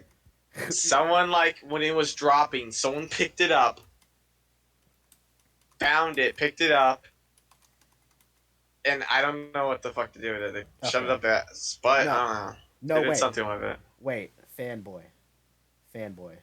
Yeah. Hold on, I'm trying to find a clip of it. So Han Solo asks, right? How in God's name did you get this lightsaber? What does Maz Kanata say? How does she answer, fanboy? Do you remember? I forgot, I'll be honest. Okay, just wait. Hold on, just wait, just 1 second. I know, I remember it being the most dumbest fucking question, like, the dumbest answer I heard ever. Okay, fanboy. I'm gonna give this to you. This is the answer. I'm being completely serious. This is the answer. Just watch this real quick. Oh boy. Why does it look like this? Ooh, nice HUD there. Oh boy. Yeah, thank you. Where'd you get that? A good question for another time. Yeah, Take it. that's it. Find your friend. That's actually it. And that another time never came, fanboy. Another time never came. It's a question for another lifetime. A question for another We're alive. trilogy. And yeah, we're not All even right. done talking about the plot holes, I don't think. But I can't even Yeah, remember all of them. let's just Oh wait, we can talk about them. wait. We can This talk one more. about them. Can I bring up one more, please? Yeah. This isn't Yeah, why not? this isn't even a plot hole. Well, there actually is a plot hole here and a character hole here. So they have no. There's three problems with this. So Fan and Han Solo will have Captain Phasma at gunpoint, right, at Starkiller Base, to turn the Yeah. shields off so Poe can destroy it. For one, she's wearing her armor. They're pointing guns at her armor that can reflect laser bolts. Why didn't they take the mask off? Second, why can just one person deactivate the shields that can destroy like a massive base, military base, even bigger than a Death Star, which world building is its own separate issue, which you were trying to talk about, and we still need to talk about actually. And then why would Captain Phasma, who's literally the only thing about her character, that she's a die-hard fascist First Order person, but she's a coward that would like sell her own skin. Well, not that I worded that wrong. Sell like literally the biggest thing about her army for her own skin, or not even her own skin, her own metal protected skin. That wouldn't hurt her at all. Yeah. Now You know what? this could be fine if it was actually like set up for something, like it was actually like Captain Phasma actually had like a character arc where her being a coward like meant anything, but it didn't. Yeah. Listen, you're not gonna fucking believe this. She did. She was supposed to have a character arc about that in The Really? Last Jedi that was deleted. Yeah, I saw Where that she scene. Finn admits to her disabling the Star Killer base shields in front of her troops, and they looked at her, and then she fucking killed them, Yeah, I saw that and scene. like to protect her skin. That was actually that was like actually like wow, that was actually a pretty good character arc. Why I wonder why they deleted that. Well, calling it a character arc is a bit generous, but it definitely is a good scene. Well, I mean. Or a nice I mean, scene. like, it does imply to her character she's scared and she's a coward. Yeah, like she actually is a human under there. They just did nothing with that poor lady. I don't know why they deleted that. What? I don't know why. They should have kept it. That would have been like probably my favorite parts of the movie if they did. Yeah. Because they actually, her action had consequences. No, they needed Finn to go, "Hey, Chrome Dome," and whack her in the face with an Electra thingy that breaks her laser-proof armor. And then says, Rebel scum." Well, I think he says that in the deleted scene too. But Ryan Johnson really liked that, but. Screw Captain Phasma's character development. Just, hey, Chrome Dome. Wow. Like Sonic the Hedgehog or something. Anyway. You're too slow. Anyway, observe. All right. Wait, I think that one scene we were talking about where Captain Phasma turning off the shields, it has like three big problems. One, the like thing of they didn't take her armor off and it's invincible, which is just kind of funny. Then there's like the world building thing that one person can just disable all the shields to destroy a base. And then there's the character problem too. Like, it's kind of like the trifecta of problems with the sequel trilogy, that one scene. It's actually fascinating to think about. Anyway, you want to play it? I'll let you play it. Yeah, let's reload this shit. Original concepts in the movie to call its own movie. For an example, people don't like how similar Starkiller Base was to the Okay, Death Star, Father, please. but Father, that please. was the point. That was the point? Oh, my G. Oh, God. Oh, God. This is gonna be. What do you say? Concepts in the movie to call its own movie. For an example, people don't like how similar Starkiller Base was to the Death Star. All right. Okay, keep it paused. It's gonna get worse, but so, well, I mean that is a problem. Stop reusing the same stakes from one film. Come up with something new. Rise of Skywalker did it too. Technically, The Last Jedi did it too with the door laser. That was Death Star tech. But here's my problem. The Empire, like the main government of the entire universe, it took 19 years because they like started in Revenge of the Sith, and like Geonosians made plans in Attack of the Clones. So technically, it took like 23 years or something to make just one Death Star. And yeah, you would think a planet-destroying space station would take a lot, but then in the And then people would notice. yeah, and then in this movie, well, I'll get to it in a second.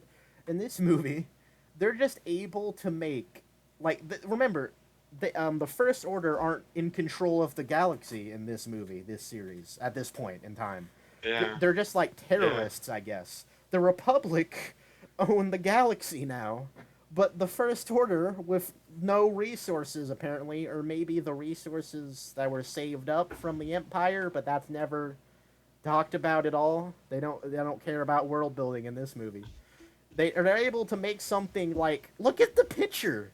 It's like 50 times bigger than the Death Star. Yeah, no one noticed that, like, while it's being built or anything. People noticed the Death Star. How did they afford when it was fully built. fanboy? How did they afford The it? reason why people didn't notice the Death Star beforehand is because it looked like a moon from far away. That's not People even the didn't really- issue. That's a small issue, fanboy. That's the least of our I know. concerns. I But know. you're right. But you're But right. I'm just trying to explain the world building here. Like, if anyone went near the Death Star, because they were like, "Oh, it's a moon," and then they get close, they're like, "Wait, that's not a moon." Boom, tractor beam, and they get sucked in, and the Empire kills them. You're actually Yep, that happens. That's actually a good point. Good job, fanboy. But anyway, look at the With size. this, Like so stupid. 20 It's so big. How would no one notice that by again. now? Again, They'd be like, "Oh, look, world-destroying fucking planet." again, took over 20 years, or not over 20 years, to design and build a planet-destroying space station by like the government of the universe. Excuse me, terrorists from that pre-existing government make a 50 times 5 planet destroyer. Now, not only that, now there's something we have to talk about. If memory serves, we need to be fair to the film. This isn't actually. I didn't build this. This is a space station by itself. Like, this is a planet they added the lasers to, basically. They put. Yeah, the crystal planet, the kyber crystal planet. Oh, is that a hybrid crystal planet? I did not know. Yeah, that. this is the cut. Yeah, Kyber because crystal, he uses kyber crystal to power the laser. Oh, well, at least they bothered explaining how it's powered.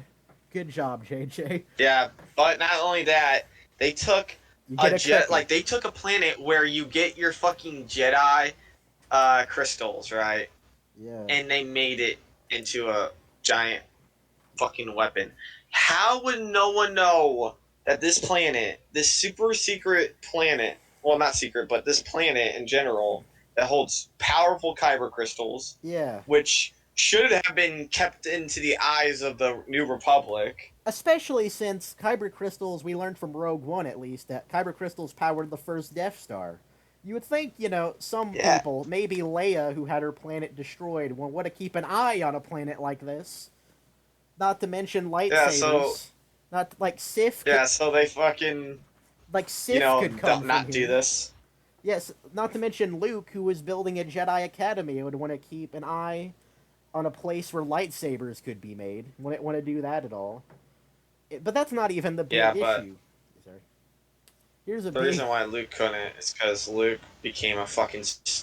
You already know what Luke became. Yeah. We'll get to that in 2 hours, I bet. So, here's a big problem, though. So, if the First Order were able to just put a giant... they didn't have to build a space station, right? They could just put whatever this thing is, the laser thingy, into a planet. Why couldn't the Empire do that? Why didn't they do that after the first one was destroyed? And how were they able to make something that shoots 5 lasers at once? The laser beam would divulges from the laser. How do you design lasers to do that?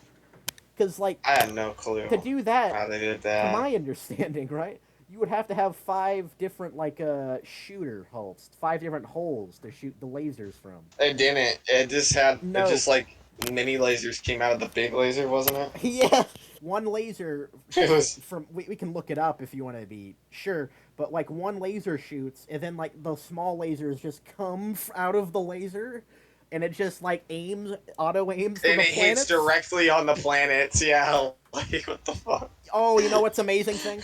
You know what's amazing thing? So if you might not remember this, but in the Force Awakens, like when they were on the Maz Kanata planet, they could actually like see the laser going over their planet to whatever planet it was going to destroy. But that's not like Yeah. how the solar system works. Those planets would have to be like inches away from each other, right?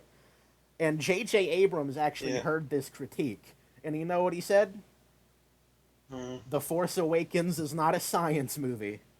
And you know what? He's right. Anyway, I guess not. Fuck. yeah, Coming from him, the science director. science is a story for another time, everybody. Well, one Anyway, more complaint I have here.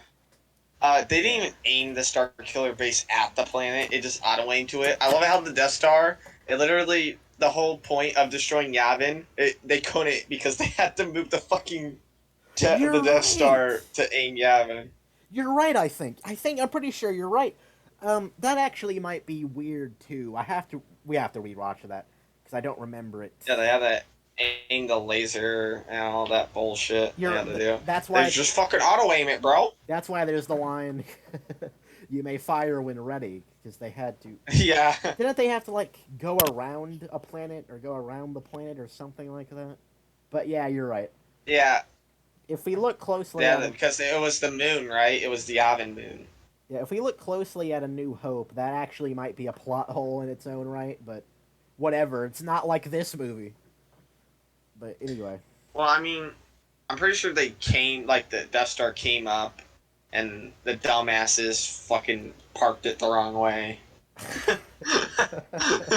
They're like, no, I gotta turn this long ass ship around. Yeah. Anyway, what more about Starkiller Base can we say? Oh well, how did they like? Okay, so I guess they didn't have to buy a 50 times bigger Death Star, right? But how did they afford Yeah, to because put? they just took it from the planet. How do they afford to do that to the How did planet? they afford to put a giant laser space station thingy in the planet? How did they get the resources? Wait a minute. Actually, like you would. How did they get the resources to build that? They would have to like order it from people, right?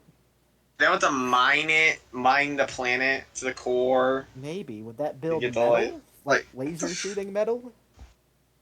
I don't fucking know. How the fuck would they even? How would they do it on a planet?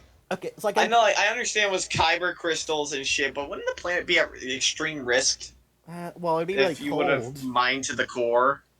I maybe, but my brain's dying. I'm going. Brain empty.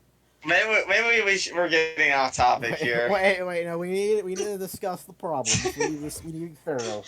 We're not done quite yet. I just need to refresh. Um. Oh.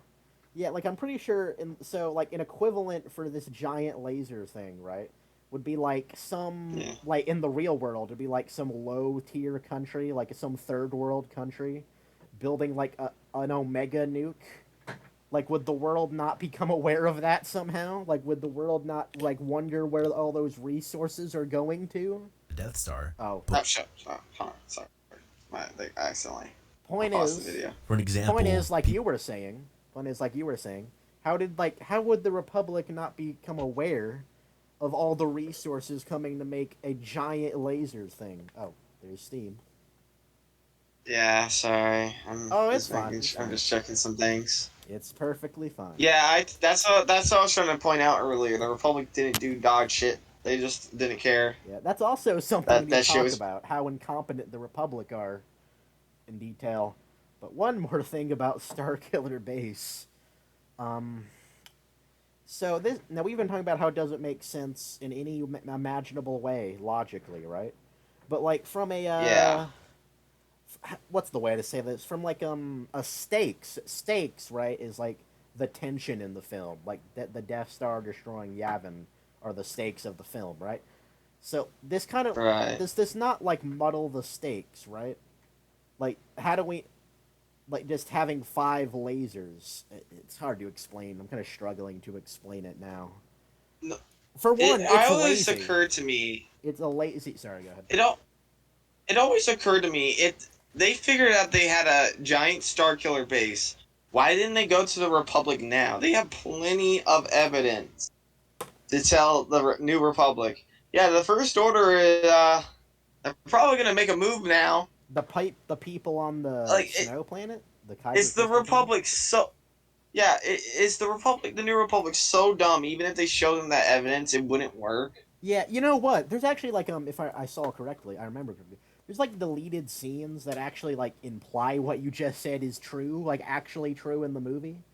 Like I believe there's a deleted scene where like Leia says, like someone says to Leia, "We need to tell the New Republic about this," and Leia was like, "They won't do anything. They suck." We can try to look for that if you want, but How how would wouldn't Leia be the leader though? Because yeah, she's you would think, fanboy, you would think. I'm, oh my fucking Yeah, god, but it's Leia so doesn't dumb. really get to do anything interesting in these movies either. She's just, like at best, a mother for Rey, I guess, like a mother figure for Rey, and that's it. Like she's the leader of the Resistance, but yeah, she didn't get to do Pain. anything cool. Well, All right, enough with the Star Killer Republic meme.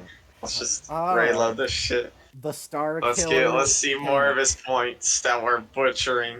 Yeah, People don't like how similar Starkiller Base was to the Death Star, but that was the point. Kylo Ren that was knew a about bad Vader's fall point. to the light side right before his death, and he saw that as Vader's greatest failure. He wanted to Why? finish what Vader started. Why? Father, please. Father, please. Okay. You want to know why? That's a story for a different reality. Okay. No, wait, no. We have to talk about it. Father, please. Please. Just let. I'll try to be quick. I'll try to be quick, okay? I'll try to be quick. Alright. So, All right. so the film never tells us that that's what Kylo Ren thinks about Darth Vader's redemption, that was a failure. The film never. None of the films tell us that. So you can't tell us that. And, Yeah, I don't recall that at all. yeah, Him it's not knowing. that is not in the film. He doesn't actually talk about Darth Vader at all, except for that scene, this scene here. I mean, he like touches Darth Vader's mask in Rise of Skywalker, but he's supposed to be over Darth Vader. I think like he's supposed to be over his own man or something. Anyway, not the point. Yeah. Not the point. The main point is that Kylo Ren like isn't developed at all. And yeah. Yeah, it's kind of like a character that just was. I feel like it was just thrown in there to be the bad guy. Well, no, I wouldn't say that because he's supposed to have like an emotional connection with Han, but the only scene or like idea of what connection he had with Yeah, Han but was the scene where he killed Han.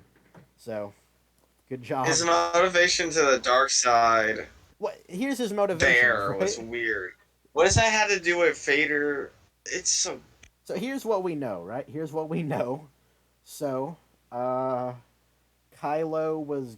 was trained by Luke. Well, Leia in the Rise of Skywalker stopped training because she thought she would lose her son, but was worried about darkness getting to Kylo. She says in the Force Awakens, so that's why she sent him to Luke to be trained, right?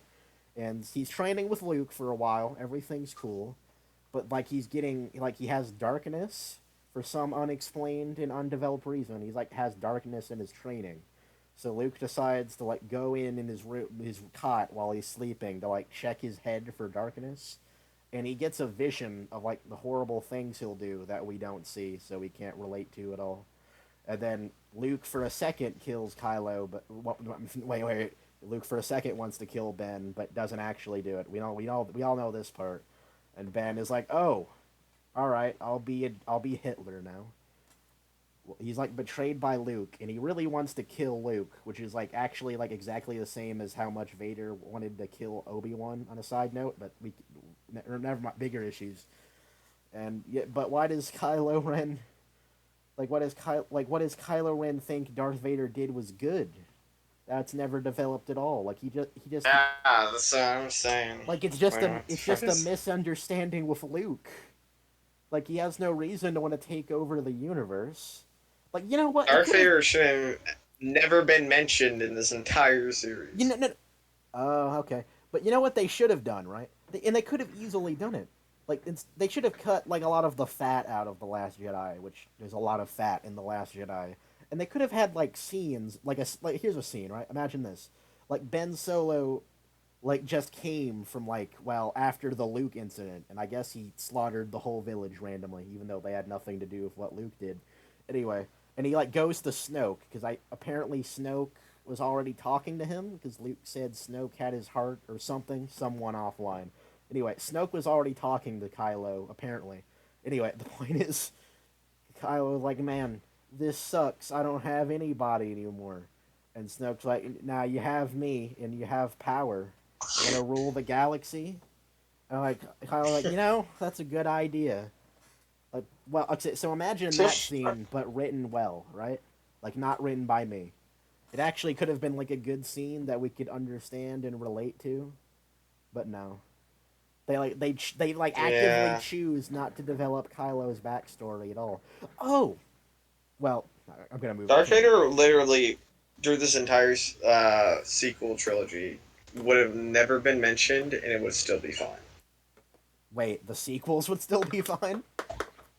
Yeah, he was never if Darth Vader was never mentioned. Well, Like I understand, yeah, like you're right. they if they mention him just for because people like that character. I love Darth Vader. He's my favorite Sith. Yeah, best But character. He's the main character of Star Wars. Really, George Lucas said that. I think. yeah, Darth Not Vader's fucking amazing. again. Not that everything George Lucas says is law, death of the author, but um, uh, oh Yeah, obviously more main character traits are on Luke and. yeah. But he was trying to make like a, I don't know, kind of like a point, like a thematic point, you would say, about Well, how yeah, he's technically is, but it's more like Anakin was. about how like the point of each six Star Wars movies, like even if Anakin isn't like the center of the stage, like in the Phantom Menace, it's still like overall at the end of the day, it's about how he changes as a person in each film. Anyway, Yeah. whatever. Well, anyways. Wait, one more thing, right? One more thing. I actually saw like I guess well it was on Reddit, but I saw a Twitter post of someone like stop giving us boring clone stuff and give us Kylo Ren's backstory. That was basically what it was. And it was really offensive, but that person was right in a way. Like we should get Ben Solo's backstory, but we should also get boring clone Right. stuff because that's actually like good. I actually want to know more of Kylo Ren's backstory. He Well, only knows one bit, well, and it was just like, I want to. You know what's funny? Like you've said a few times that like the Clone Wars improved the prequels and like it changed the experience. The sequels would actually mhm. need that. The sequels would actually need like Ben Solo show Dude, to be. they do. They have Resistance, the new hit Disney Plus show. Literally, no one cares about that show. The only time I ever hear about that show is to say that no one cares about it. But we could watch it if you want. We could like react to it. Hell no, you're gonna have to pay me. Okay. I watched Rebels. That's good enough. Yeah, I haven't watched Rebels. I'm not But a, I watched and all I'm not a three. big fan of Star Wars Rebels. Yeah, I've heard Like it's very much helicopter kid fucking stuff. lightsabers. Yeah. It's like a kid show for the most part, except for the really cool scenes like the Darth Maul versus The Obi-Wan ending. scene. I really liked where Ezra met Palpatine. Yes, And I've seen that scene on YouTube. That's amazing. that scene was the best. Oh, That yeah. was worth. That was like I'm pretty sure that was the final season. That was worth the wait. That scene is the perfect like representation of Palpatine as a character as well.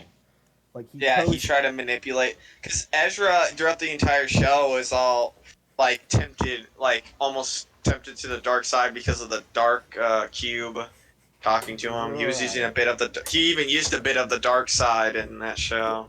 Yeah. And then Palpatine was being nice to him and tempting him, and then when Ezra was refusing, like the room would get darker and like it would flicker into Yeah. his actual form a bit. Yeah. I love that scene. Yeah, and Palpatine posed like a gently old, a gentle old man like he used to back in the day, the Phantom Menace days, right? Yeah. But it was like the devil, like he was trying to tempt Ezra to what he wanted, to be with his family again or whatever. I don't really know about that. Yeah, he wanted him to give him the time, place, You know- and so he can be with his family. You know, like a piece of dialogue that like I truly love in that scene that like sticks with me is that like when Palpatine's trying to tempt Ezra, he says, "You deserve this," and that's like really Yeah. the way temptation works. I have that's what I do. Like several times, I say to myself, "Man, I deserve chips right now. I deserve Kit Kats right now." Yeah, Like that's one of the many reasons why Rebels is a kid show and it does some stupid stuff, But but it it has also some has of the those best good Star Wars writing moments. bits. It genuinely has, like, Yeah. from what I've seen, some of the best moments, like in Star Wars history.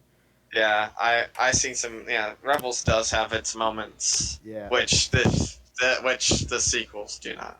Like again, yeah, like Vader and Ahsoka meeting, old Ben and Darth Maul meeting, like just phenomenal, really, like amazing. Yeah. writing. Anyways, Back to the opposite yeah. of that.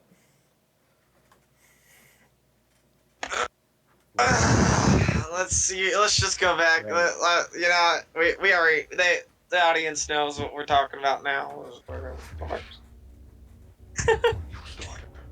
What was that? What does that mean? What does that mean, Kyle?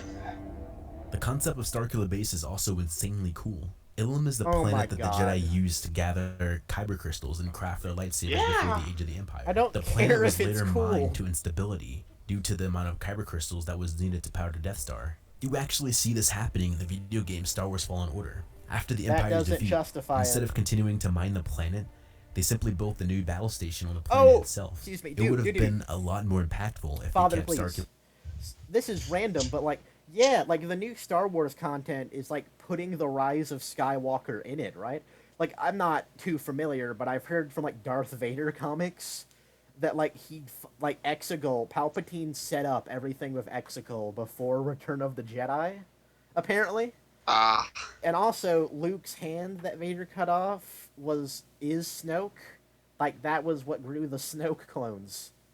So Snoke is Luke, I guess, kind of. Yeah, it was weird. Like, I just saw a video on it. Like, Darth Vader, like, fought the assassin guy in Rise of Skywalker. Like, the knife dude they're looking for to get the knife. Ochi or something. Who even cares? It doesn't matter. Ochi. Yeah, Ochi. He like fights him. I think that's his name. He fights Ochi, right? And then he like has this like Cthulhu monster that like he rides, and he's like, "Oh yeah, I'm the boss now, Palpatine." But Palpatine's like, "Nah, no one can ever beat me because I'm secretly God or something. Look at all this Exegol stuff I have." I don't. Let me just show the.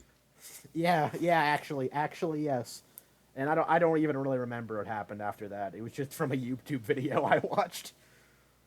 And like Star Wars Theory, the channel, like I remember he like said, you know, I don't really want to talk about the comics anymore or something like that after that happened.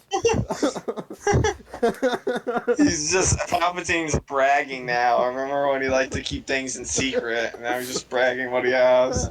I guess so. Again, I don't really know much about the comics, so I could be wrong, but that's just what I know. I'm talking to the viewers, by the way. Raylo. Yeah, okay. Raylo. Based around for at least one more movie. Regardless, it's still a really cool lore detail. The First Order is also criticized for being really similar to the Empire, but again, that's the point. The First Order rose from the ashes of the Empire. How did they have? How are they even more power? How are they like as even more powerful than the Empire? That's the point. That's the point. You just don't fucking get it. You know, that's something. this is quick tangent, but that's something I've seen defend like the DCEU movies. Is that like, yeah, it doesn't make sense why this would happen, but that was the point of the scene. This was supposed to happen. So who cares if it doesn't make sense?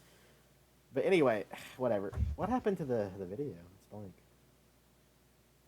Don't worry, I got it. Okay. Here's the thing. Okay. The Father, Empire never please. really died. There was the Battle of Jakku.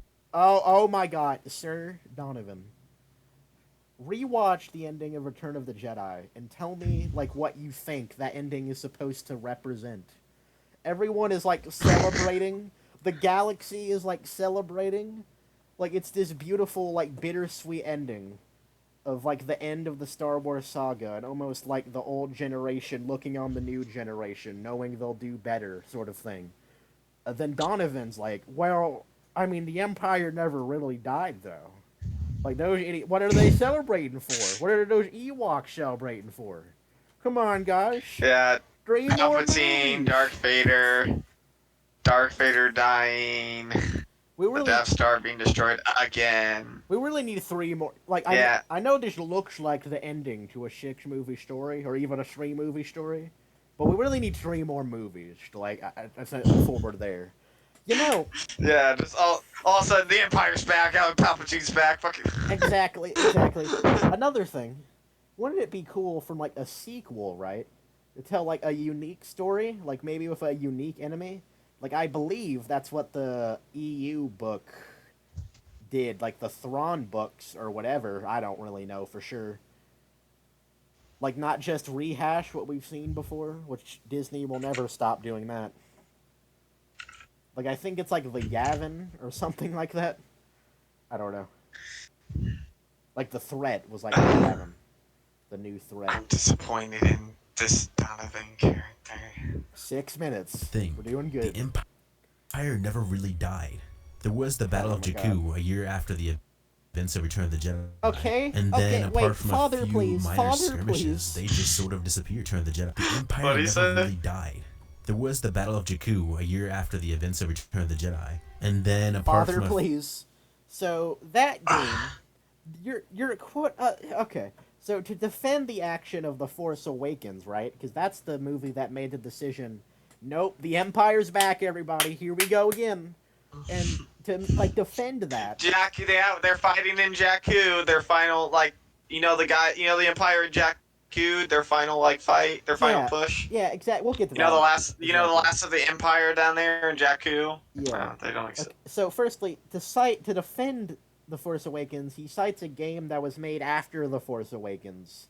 That like the point of the game's story almost was to kind of connect the original trilogy era and the sequel trilogy era, kind of.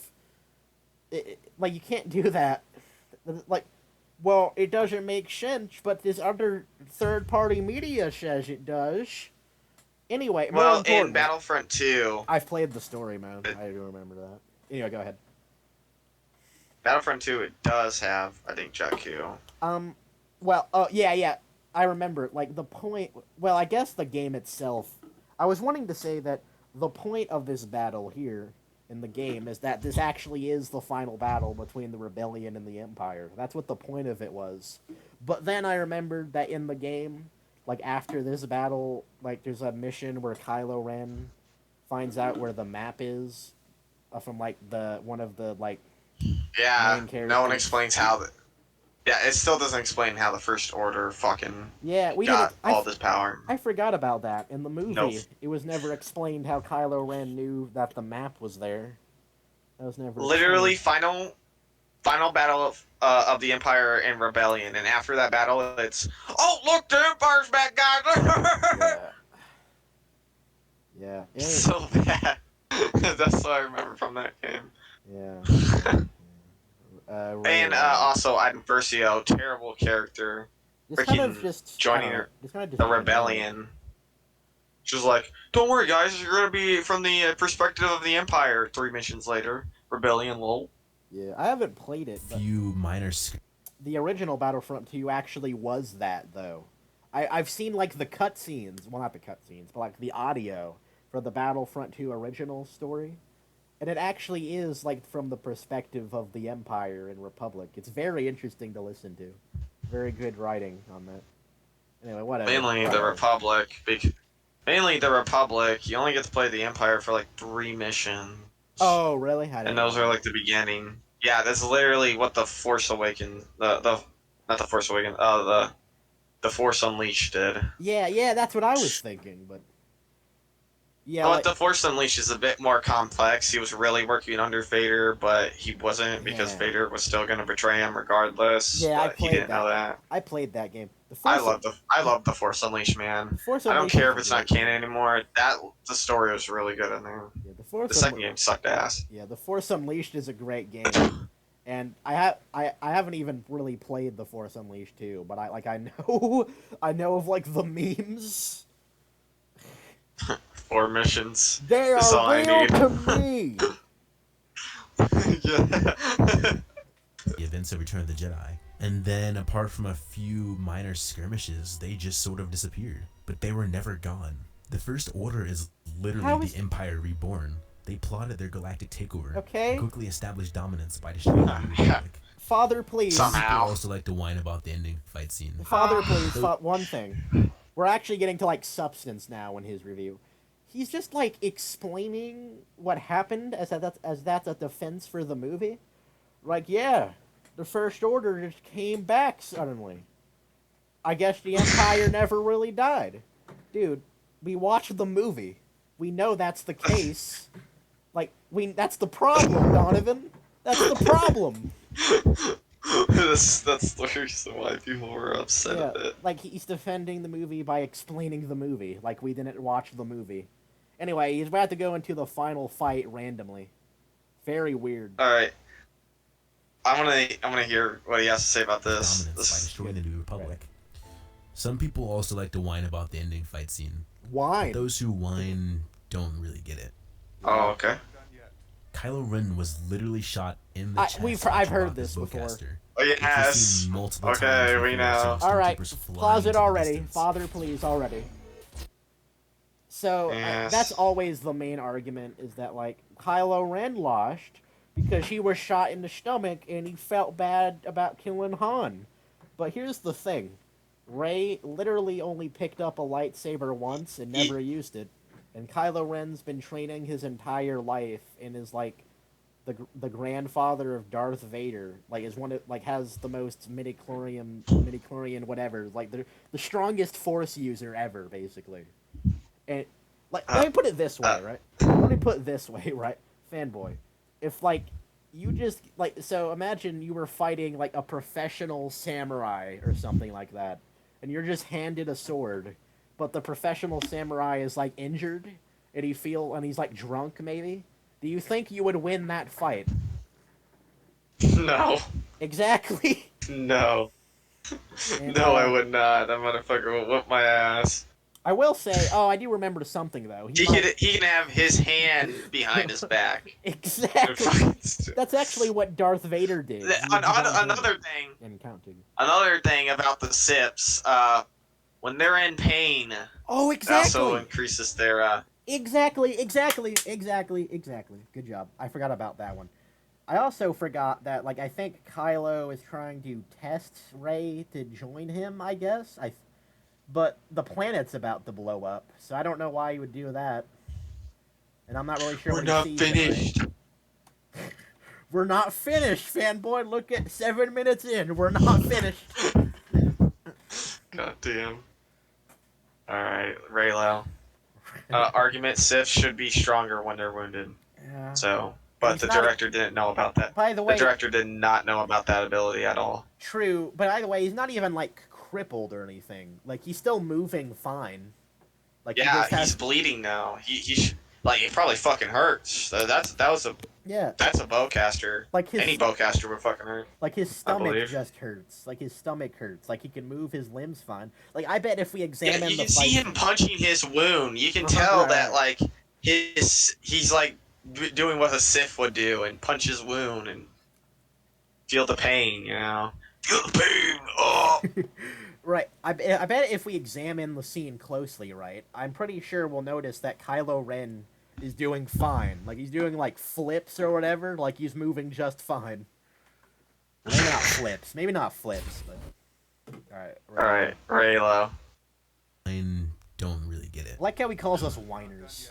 Kylo Ren was literally shot in the chest by petty. Chewbacca's bowcaster, which was seen multiple times before, sending stormtroopers flying into the distance. Yeah, we watched the know. movie. I seen it in the original trilogy too. We watch. I He don't. was literally beating his I don't chest think during that's the in there, battle, actually. trying to null the pain. And he held back fighting Rey because he wanted Rey to join him. The moment Rey tapped into the Force, she was able to use these factors to overwhelm him. Not how From that worked. moment Wait, on, wait. Kylo Ren was Father, prepared to please. We need to talk about this. Okay. So I tap into Force. Force, give me nine-tailed chakra. so okay. So again, imagine you fighting the professional samurai again, right? So imagine you just Yeah. you just focused and tapped into the force. Would you suddenly gain the skill to defeat the professional samurai? No, because even in the original trilogy, Luke was very strong with the Force, Yeah, why didn't but he do he that with couldn't Vader? defeat Vader. Yeah, he couldn't do it with Vader either. Even because there is no I believe there's no such thing as, oh, I tap into the Force, now I'm super fucking Yeah, strong. the I only believe it's I believe it's you master it, then you're strong. the only th- exactly the only thing I can think of that's like similar to what Ray did is like the Phantom Menace Darth Maul fight where like Qui-Gon like sits down and focuses in on the Force and he's calm in the face of death while Maul like angrily like impatiently like sits there paces and waits. Yeah, Except Qui-Gon the died difference though. between the light and dark. Yeah, exactly. Yeah, Good scene in the Phantom Menace. But Qui Gon died after he did that, so it's not that useful, I guess. that scene is. I love that scene. Yeah, The like it's patient versus impatient yeah. type of scene. And Obi-Wan, he's not doing either. He's just standing there, like kind of. Well, yeah, he's basically like the spectator because he's like one like door behind. Yeah, he's kind of like I don't know, nervous. I guess I'm trying to think of the right word. Like he's not Yeah, he's the calm. Padawan. He's not. He's just to be nervous. Yeah, he's not calm like a Master Jedi like Qui Gon is. Yeah. Yeah, he had his flaws there. He actually almost lost. The reason why he won is because He actually he kind of. used the Force Yeah. to did and Force jump back up. And we seen the thing about that movie, we seen Obi-Wan and he even said, I'm ready for the trials. I'm ready to be a Yeah. Jedi Knight. Yeah. And and we see that multiple times. We even watch him in the movie. He can use the Force speed. He can use the Force. He can use he can use a lightsaber really well. Yeah. Let's really. And I believe that he may have even been better than Qui-Gon in the Masters. Well, I think he's actually better at being like athletic than Qui-Gon was. I know like the Yeah, actors and were like Liam Neeson couldn't do the flips that Obi-Wan could do and there. stuff, but So Ian McGregor. yeah, I'm just saying, if anyone justifies saying, "Well, Obi-Wan beat him and he's not a master," I mean, like I've heard that. he even said in the movie he was ready for the to be a knight. Yeah, I know. And a knight is an equivalent near a knight is like the one rank behind a master. And if you already know, Anakin was a knight and he was pretty strong in the Force, like master strong, master level. Yeah. I just want to say real quick. I'm sorry I kept trying to talk over you. I need to be more patient. That's fine. I didn't really mean to. But anyway, let's really think about it this way, right? So Obi-Wan has been training like his entire life to be a Jedi. And Darth Maul does not have like since he was a kid. Yeah, and Darth Maul doesn't have any of like the Force connection that Kylo Ren would because he's not a Skywalker, right? But Obi-Wan still couldn't beat Darth Maul. He had to like get the upper hand over him. Qui-Gon, the Jedi Master, who was calm, couldn't beat Darth Maul either. Well, there is something we're forgetting. There's a throwaway line where Snoke says, "We need to complete Kylo Ren's training," which is never picked up on in any way. But so that's just a meaningless line. But apparently, Kylo Ren wasn't fully trained, but he was training with Luke for like his entire life, right? So he has to be trained enough. It's all over the place. It's really all over the place. He's strong enough to hold a laser beam in the sky, which we've never seen before in the films. So, yeah, he's strong enough, okay, even if he isn't complete. I like to think. Back to the Obi-Wan topic for a second. I like to think Obi-Wan's Obi-Wan beat him. Yeah, I like to think Obi-Wan beat him because he caught him off guard. The difference Yeah. between Rey beating Kylo, she literally just tapped into the Force even while he's guarding and all that. Not even caught off guard or anything. Yeah, And just Rey. beats him by will strength. Just beats him by Yeah, will strength. Rey brute forces with Kylo. Like Kylo like gets on the ground and like Rey's over it. Like she dominates with Kylo, if I remember. Like it's not even an intelligence. Oh, it actually would have been better if that is what they did. Like they should have had it where she did do something like what Obi-Wan did with Maul. They should have had her outsmart him. That would have made so much more sense. That would have the whole like Ren's like, you know, his mind's weird because he killed Han and stuff. That actually would have made sense. Rey should have outsmarted him in a fight, not just brute force it. That would have fixed everything, fanboy. If they just did what the Phantom Menace did, one of the most hated movies in existence, it would have been better. It would have been so much better. On a side note, Jeez, this movie. I like to think. Already 2 hours, almost 2 hours in. This is a spicy one. Is it actually almost 2 hours in? Yes. On a side note, We've I like to think. been talking about it. I like to think real quick, right? That like when Maul beat, never mind. When Obi-Wan beat Maul, he used like Qui-Gon's lightsaber, and I like to think it's like a representation that Obi-Wan was doing what Qui-Gon was doing, where he remained calm and like became one with the Force, like became aware of his. Oh yeah, when he was falling, yeah. Yeah, like he was. That's how he was able to beat Maul. Because I interpret the scene. It's probably not even true, really. That like Maul was still impatient and like stagnant. Yeah, and, like, arrogant. Yeah, right? it was like stabbing the floor. Yeah, Maul While was arrogant. Obi-Wan was hanging there, thinking what to do next. Like his lightsaber dropped, and he's like, "I need a weapon. That weapon was my life." Yeah. And he's like, "Oh, my master has one." Yeah. And he, I guess, became the master. He was able to be calm and triumph over the Sith Lord. And I don't know. Yeah. He became a Yeah, hero. Yeah, very special fight scene that was. Yeah, I love Obi-Wan. Still, even though that movie was bad, that fight scene was really great. I enjoy the movie, but like objectively, it's probably not great. We would have to look into it, but. Yeah, I can tell why it's not great sometimes. Yeah. Now there are two of them. Also. Enter Han Solo. Also. We should just Raylo before we get to that point. Yeah. This video is getting really long. Let's try not to drag it. I think we dragged it on. Yeah, I was just gonna talk more about how I like the prequels. I don't even know if I should. Yeah. We should stay on topic. Yeah. We like to sidetrack a lot. Yeah. Dre again. Well, that's not a bad thing. Solo. Honestly, that's not a bad thing. We're just talking about Star Wars. We like Star Wars. Yeah. Star Wars is life, I guess. This character is driven by nostalgia. A lot of people question why we're Han Solo not. left Leia and the rebellion. People wonder why he went off to do his own thing again. Some Oh argue yeah, that it's that's out a of great character for him. point. That's actually And important. You're right. Father, please. We're right. Okay. Well, before he says whatever he's gonna say, so Han Solo is very important to talk about because I don't remember like what the specific reasoning was. Like if there was a line of dialogue where he explained it, but after his son goes evil, and is like betrayed by Luke in his mind, and I guess Luke decides to do nothing. Han Solo decides to abandon his wife and family in the galaxy forever, and regress back into his old smuggling ways about caring about no one. Like imagine, right, having like a family. So stupid.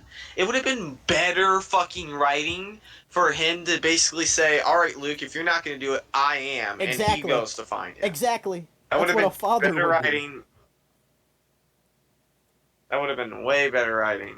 and then him just running away. That makes him look like a fucking coward, like Captain Phasma. Exactly. Which Han Solo, what like that? His whole point was like he was trying to get away from people because he didn't want emotional ties, and Yeah. that would consider him a coward, but he never did. He was Yeah. considered because he was a hero. He believed himself to be a hero. Like Han Solo truly like had a family with Luke and Leia and everything throughout the whole trilogy. We saw them bond through everything. And then like we assume that they become even more of a family for like 30 years or so.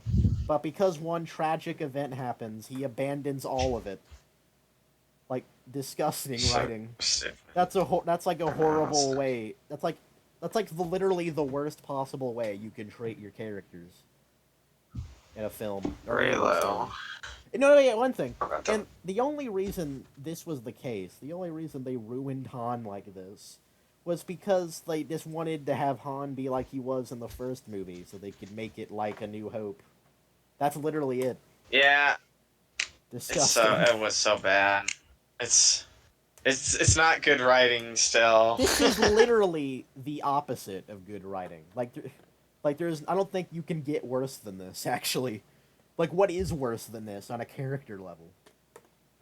Like, well, really, what would be worse for this? I guess maybe what they did to Luke. But even yeah, then, actually, but he becomes a hermit too. Fuck it. Just Raylo, but he might agree with it's us. terrible writing. Hopefully, Donovan agrees with us. But yeah, you're right. The canon material outside of this movie does a better job of showing the reason for why he is where he is in The Force Awakens. For the sake of this review, I can't really justify his actions based solely from this movie. Then it's But the bad. important part about Solo's character is that there's still a part of him Still that bad. its cause. It's obvious that something's happened between him and Leia, but he still feels attached to her and cares deeply for her. Why And did that's he the ever critical feel part about him that detached makes from him her? different from who he was in the original trilogy. He cares. Back in A New Hope or Empire Strikes Back, he didn't And care in for this the film, rebel he cause. doesn't. He saw Luke as a brother and had feelings for Leia, but without them, Yeah, because he ran would've away. left the cause a long time ago. In Return of the Jedi, he returned to the rebellion and saw it through to the end. But clearly, he didn't believe in the cause long enough to stick around, because the next time we see him, he's a smuggler again. When Han Okay, meets his son for the first time in the please. film, Father, please. he doesn't care. Okay. Father, please. Yes. Okay. So you saw in Return of the Jedi that he actually did care about the rebellion's ideas. Well, in this movie, Psych. it says he didn't. So, yeah, there you go. This movie makes sense now. Definitely not bad writing. But Well, that's he didn't say actually that, what but- he implied. Yeah, but that's actually what he implied. Like, that's genuinely what he was implying there, isn't it? It's still bad writing. Like, how do you go there from there? Like, no one would do that. No one. Yeah. Not even like the shittiest person. Yeah. No one would go there from. No one would go there to there. How did Kylo get that scar on his helmet? Do you remember that? Was that a scene in the film? I don't Care about the danger around him. Stupid. He doesn't care that he approached an extremely hostile Kylo Ren. He didn't care that it was He shouldn't Kylo have Ren. cared years He ago. cared that under all that He should have hatred done this was his years son, ago. Ben Solo. But smuggling is the time keep. Dying, just literally dying for a bullshit. Yeah. Just bullshit death. Did you know, like, Mark Hamill said that, like, hey, they should And have that's had the Leia and I in the scene where Han Solo dies. That would have been resonance. cool. That would have actually been on par with the character. Besides Han Solo, fucking giving up on everyone, but Yeah. Mark, that would have been more character. That would have been more character for Leia and Luke to be there. Mark Hamill, better writer than what we got. Well, he understands the character more than the Yeah, he fucking does. crappy Disney directors. Mark Hamill's Story of cool Han because he Solo. genuinely, like, cares about the character and stuff. Like, it actually matters to him. Like he understands the characters. Like with Harrison Probably more Ford. than, maybe even more than we do. Who knows? Because he was the character. Maybe. I'm pretty I think we all know if Harrison Ford, like, he didn't care about Han Solo at all and wanted to die. So Yeah, but still, I'm sure he would be like, yeah, I'll do it. I'll do the scene. He maybe didn't care, but he know other people did. Hopefully. Yeah, he also cared Yeah. about. He probably cared about the money though, so that's cool. Good for him, I Yeah. guess. He got out quickly. He got out when I people love. thought the movies were good. Yeah. Sure. Thankfully.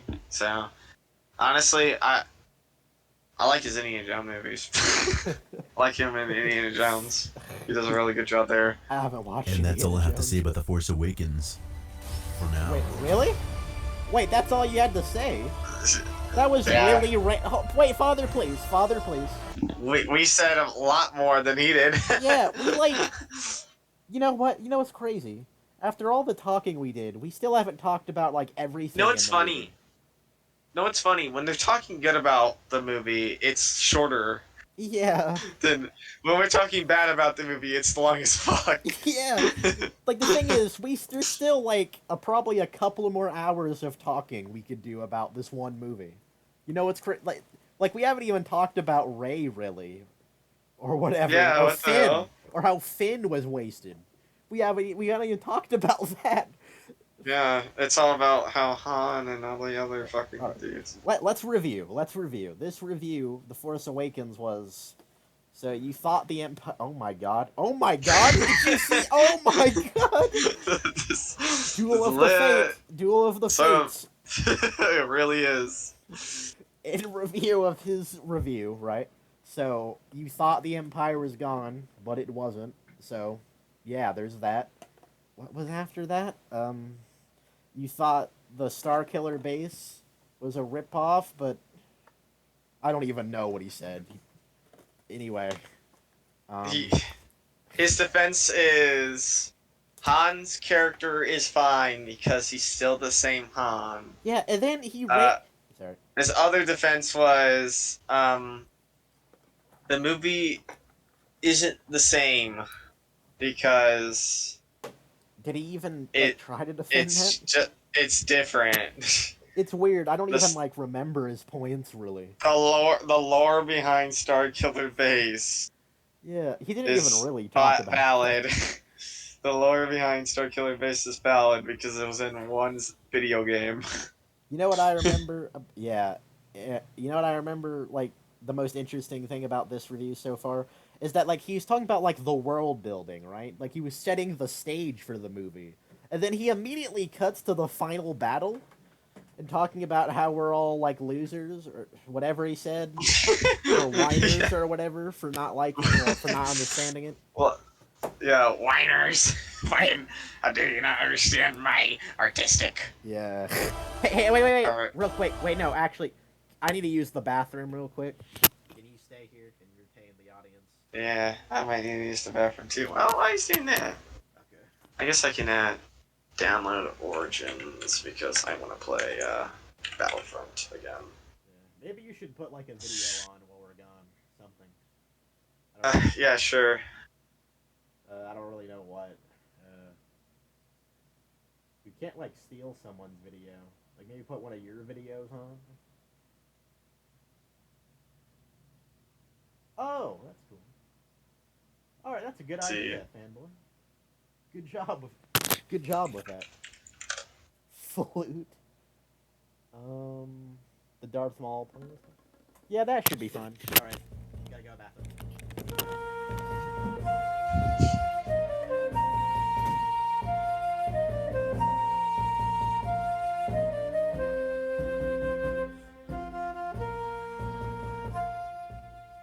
Hey there, everybody. In Oh, you're on it. Where is it? Oh, where's the music?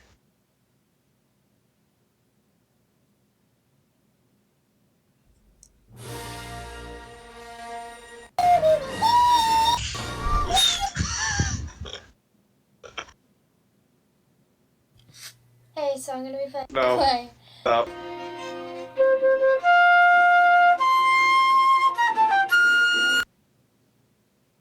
Uh, it's so fucking. I'm so special. What was it? I want one where it doesn't play music in the background, but it's inevitable, I guess. Yeah, let's do this.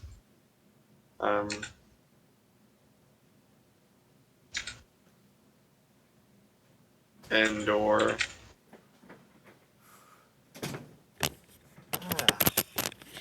Fanboy, are you there? Um, give me a second. I'm back.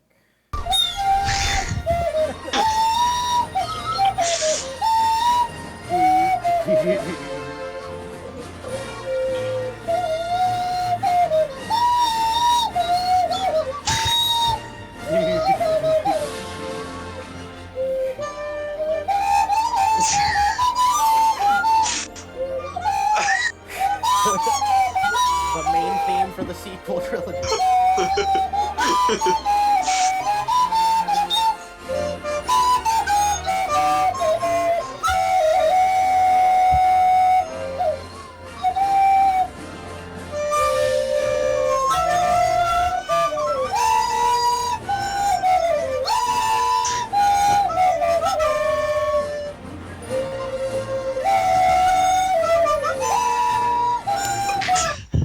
Oh, all right. So yeah, it's Yeah. that nice Sorry, transition. I used that to download Star Wars Battlefront.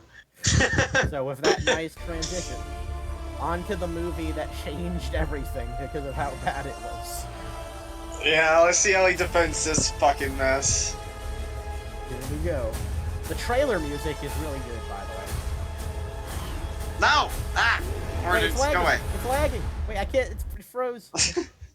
Origins, get out the way. Origins said, would you like to, system software install? And I'm like, yes.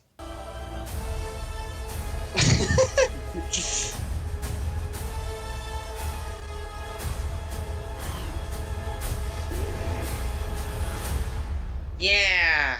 It would be an understatement to say that this is the most controversial Star Wait, Wars film pause of it, all pause it. time. In fact, I'd go as far as to say I mean, Father. Hello, Mr. Potato. So, long story short, I'm not really sure if this is the best time. We're recording a video of us responding to a defense of the Star Wars sequel trilogy. It's been really bad and torturous so far. But, so... Anyway. Yes, it has. But I get if you want to stay, that's fine. I don't know if you want to type messages, though. Yeah, I didn't mean to join. Oh, that's fine. You can stay if you want. You won't take anything away. In fact, you can add stuff with your messages if you want. It would be nice. I can read them off for the video. Or the podcast. I was trying to type. That's good. Well, do you want to stay? It's your choice. Oh, wait. I guess we're going to wait for his answer. Okay. Wait, don't play it yet. I'll leave you to it. Okay. Have a good day. Yeah, I forgot we were doing this in the group chat. Oops. Anyway. What was it? Raylo. Yeah. Okay. Yeah, tell him. He's texting. I text him, search up my name in Google, and he's like, most of those are my images. I'm like, yep. You're like Robin, and I'm back, okay.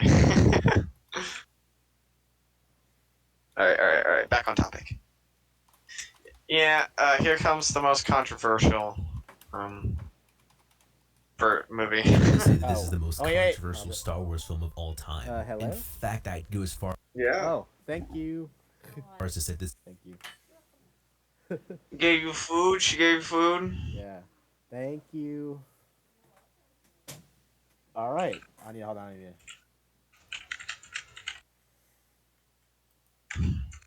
Alright. Alright, what time is it?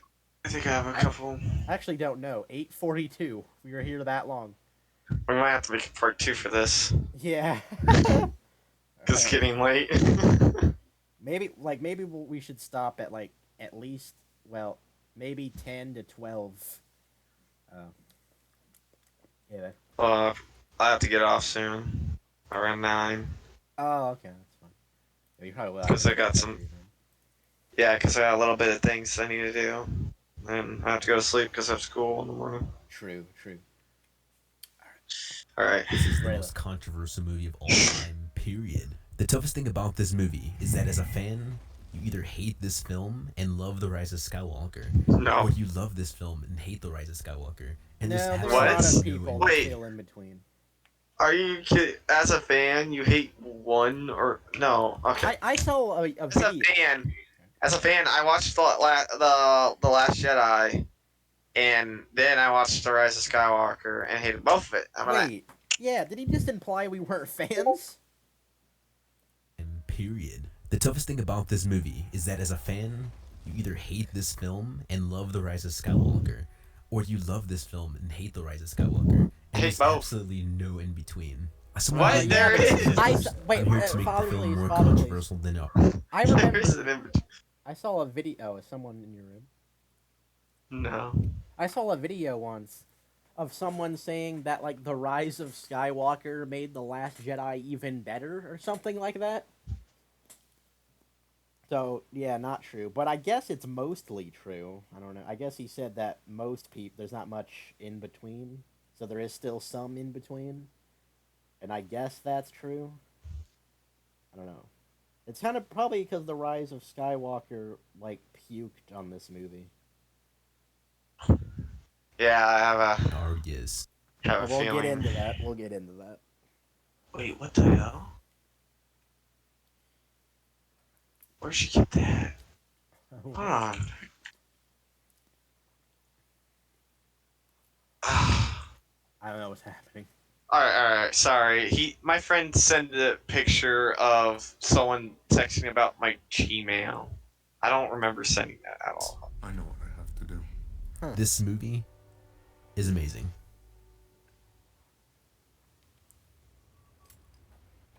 We weren't subscribed. I know what you're but thinking. I'll listen What to kind your of arguments idiot anyway. actually likes The Last Jedi? No, Well, no. Father, where do please. I start? Father, please. Not even Look a at- second. Look at the way he's poisoning the well here, kind of. Well, maybe not. Like, no. Man, if you disagree... I don't know. You're all just haters that can't handle me having an opinion. I assure you, we're actually, like, listening to your points recently, and we're not even subscribed, and probably never will be. Dude, It's just so Problem this movie childish. I don't know. I just thought trying to that. fit in too many messages and themes into one movie. What? Wait, And play that as again. a result, it felt. Too many things. I know what you're thinking. What kind of idiot actually likes The Last Jedi? I never thought Well, where do I start? The biggest problem this movie suffers from is trying to fit in too many messages and themes into one movie. And as a result, it felt a little convoluted in that respect. But apart from a few nitpicks, that's really as far as it goes. This movie dominantly Alright. excels in every technical aspect of movie making. The I writing is disagree. absolutely Alright. top-notch, and the direction is I brilliant. can disagree Rian with Johnson that. just has this unique style in his movies, which works exceptionally well in The Last Jedi. What Star Wars style is movies that? tend to have this weird habit of constantly cutting between the main confrontation and whatever other battle is going on elsewhere. That's actually And true. These sequences He's are right. Yeah, usually pacing's not. Like yeah, even pacing's pretty bad. even the Empire Strikes Back does that to like a lesser extent. Like it kind of gets worse and worse. Like A New Hope only cuts back to like them watching like talking over the X-wing fight like at the base. So it doesn't really do that. The Empire The Strikes pacing Back. in the pacing is not good, but the pacing in the Last Jedi isn't perfect either. Like the pacing in the Last Jedi makes me want to, not watch the movie at all. For The Last Jedi, it's that, but the entire movie, where it cuts Yeah. away to different stories. But anyway, an Empire Strikes Back. Like- It was like them. Yeah, there's three: Poe, Finn, and Reyes. Yeah. And the Oh, Empire, s- yeah, in the Empire Strikes Back, it was like them trying to save Han Solo and Luke fighting Vader, and then Return of the Jedi. There were like three completely different battles with different tones happening. Yeah, Kind of weird. but those were important, really important Yeah, near the end, because you're that's right. like the climax, and we need to see because it's not like one scene did this. Like, of course, the pacing of the scene explains what they did and how it affected the other scene, Yeah. Let me ask. except for probably the Phantom Menace. Yeah. Let me ask you. The Phantom Menace did this the worst, having to cut to different things. It was horrible in that respect. Oh my god! But we can talk about that later. So let me ask you a question though. You were right about what you said with Return of the Jedi that each story did actually matter.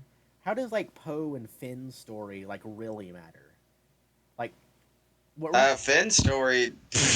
No, not Finn's story. I believe Poe's story is pretty important Well, to an extent.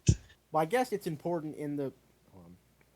Resistance Well, it's important phase. in the way it's like important in the way that Holdo not telling Poe the plan got Poe to That kinda have to sucked. make had Poe made Poe to do Finn's plan, and because Finn did his plan, they had like the guy betray them, which let the First Order know that they were going to Crate, which led to a lot of people dying, including Luke Skywalker. So they technically are related in that sense. Thank you for that, Holdo. Um, but yeah, like what? And Rose literally doing this whole fucking plot quest for Finn. Yeah, and what does Should have been, like think fuck about should have been out.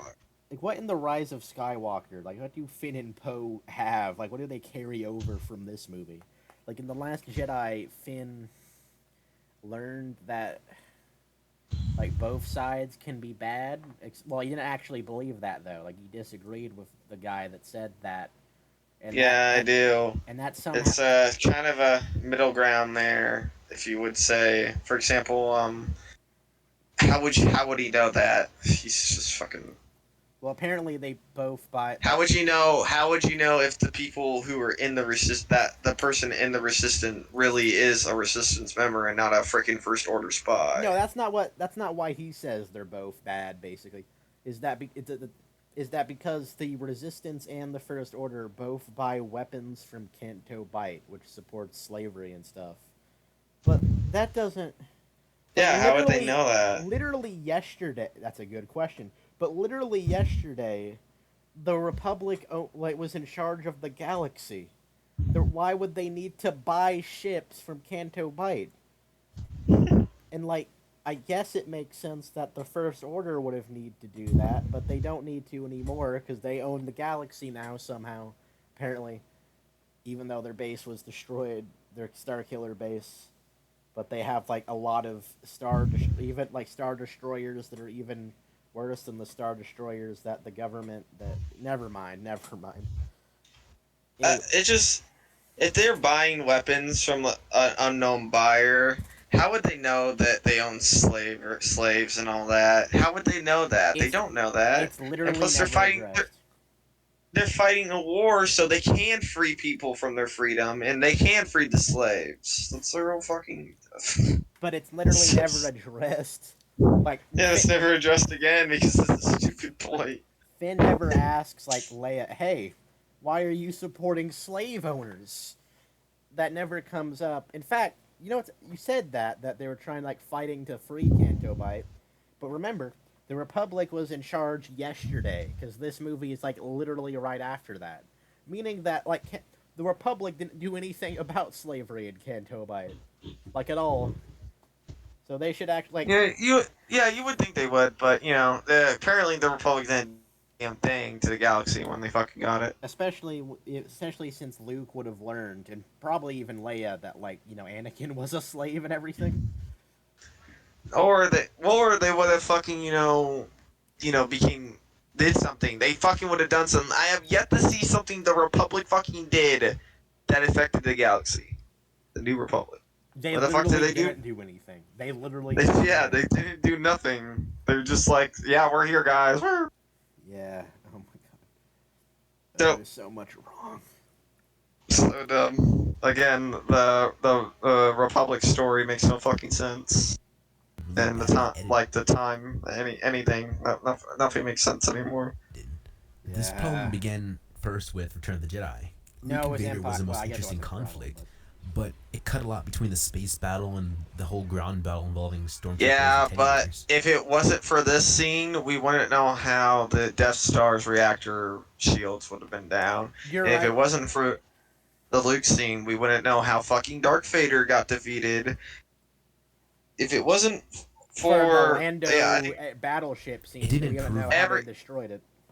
yeah, like every scene was important there. With the Phantom Menace, not so much. No. There's some scenes were slowing. When the Phantom Menace and the rest of the prequels. Because the difference between the Return of the Jedi, each scene affected one scene. Yeah, you're right. There's actually only two stories in the Phantom Menace that even are important, and that's Anakin destroying the ship, and Qui-Gon, Jedi fight. I mean, I guess the Padme getting the Viceroy is kind of important in a way. Like, it's kind of satisfying for her character to, like, get back at him, I guess. But if they destroyed the ship, they wouldn't, like, that scene doesn't need to exist, where they... Whatever. And then the Jar Jar scene is literally just... Yeah, we already know how they're fighting, right? Well, we don't need to know how Jar Jar fights. I guess it exists, so it stalls them. Comedy relief. Comedy relief after Qui-Gon dies, unironically. Came around. But Rian Johnson broke that cycle and did it really well. The first half of the movie is centered on the conflict with the Resistance and built up to the second act. By the time we got to the throne room sequence, not only was it well edited, but we equally cared about the Resistance conflicts as well. This movie also established the first bit of world building during this time period, which is really scarce in this trilogy. You really get to see how the emergence of the First Order affected planets such as Canto Bight. Oh, no, Father, please. That is completely wrong, because the Republic were in charge yesterday, literally yesterday, like I said. So the First Order didn't affect anything. The Republic are bad guys. No. Because they didn't do a damn thing. That's not even what he's saying. He thinks, well, what he says... I know, I'm saying that. Yeah. What he says implies that, like, the First Order, like, all this Canto Bight stuff, like this giant money-making slavery thingy-mabob of evil, that happened today. That became a thing today. Because that's when the First Order took over. In fact, according to Rey in this film, there's a line where, like, at the end of the day, they'll take over each star system, the Star Destroyers, I guess. That implies that they're actually taking over the galaxy during this movie, somehow. How they have all the resources to do that, I don't know. But, yeah. Yeah. Dude, it's so terrible. It's so bad writing. It's so much bad writing. Yeah. It's good. The world building... Making sure your world building's terrible makes the writing so terrible. Go ahead. Sorry, talking to my mom again. Say that again? Like, it feels like they didn't even try to think what would happen if they did this. They didn't the directors and the writers, if they actually watched the damn movies, they would have come up with an easy solution to everything. But they didn't, and they fucking suck. They would have, like, rewrote the movies. Like, I heard, I'm not sure if this is true, but I'm pretty sure, like, I've heard a lot that Rian Johnson literally only wrote one draft for the movie. Like, one draft of the script and never rewrote it. I'm not sure if that's true. I could be completely wrong, but... It gave us a glimpse of the outside world. You can't pretend that this is the first time Star Wars has sequences that are pointless to the overall story of the film. In A New Hope, the trash compactor scene didn't really do much to push the story forward. Although, in the Empire Father, please. Although, it brought, It developed the characters. It brought their bond closer. Did you notice how happy they were together after they realized they were alive? They're like, yeah, woo! They were celebrating in there. They even, like, Han touched Luke's hair. It was very important of bringing them even closer together. Yeah, escaping death together is a special thing. Yeah, so wrong. Checks back. It was a 10-minute long space chase. In Return of the Jedi. Yeah, well, getting... it's funny? It probably doesn't take 5 seconds to get away from the Empire because, they'll be on your ass. Not all of us can fucking light speed jump like the fucking Resistance can, alright? That was only in The Rise of Skywalker. They didn't do that in The Last Jedi because not every writer can just be like, yeah, they can light speed jump now. Yeah. And just fucking get away in 5 seconds. You said, like, the asteroid... Wait a minute. Oh, his point is that, well, the original trilogy wasted time, so it's okay for The Last Jedi to waste time.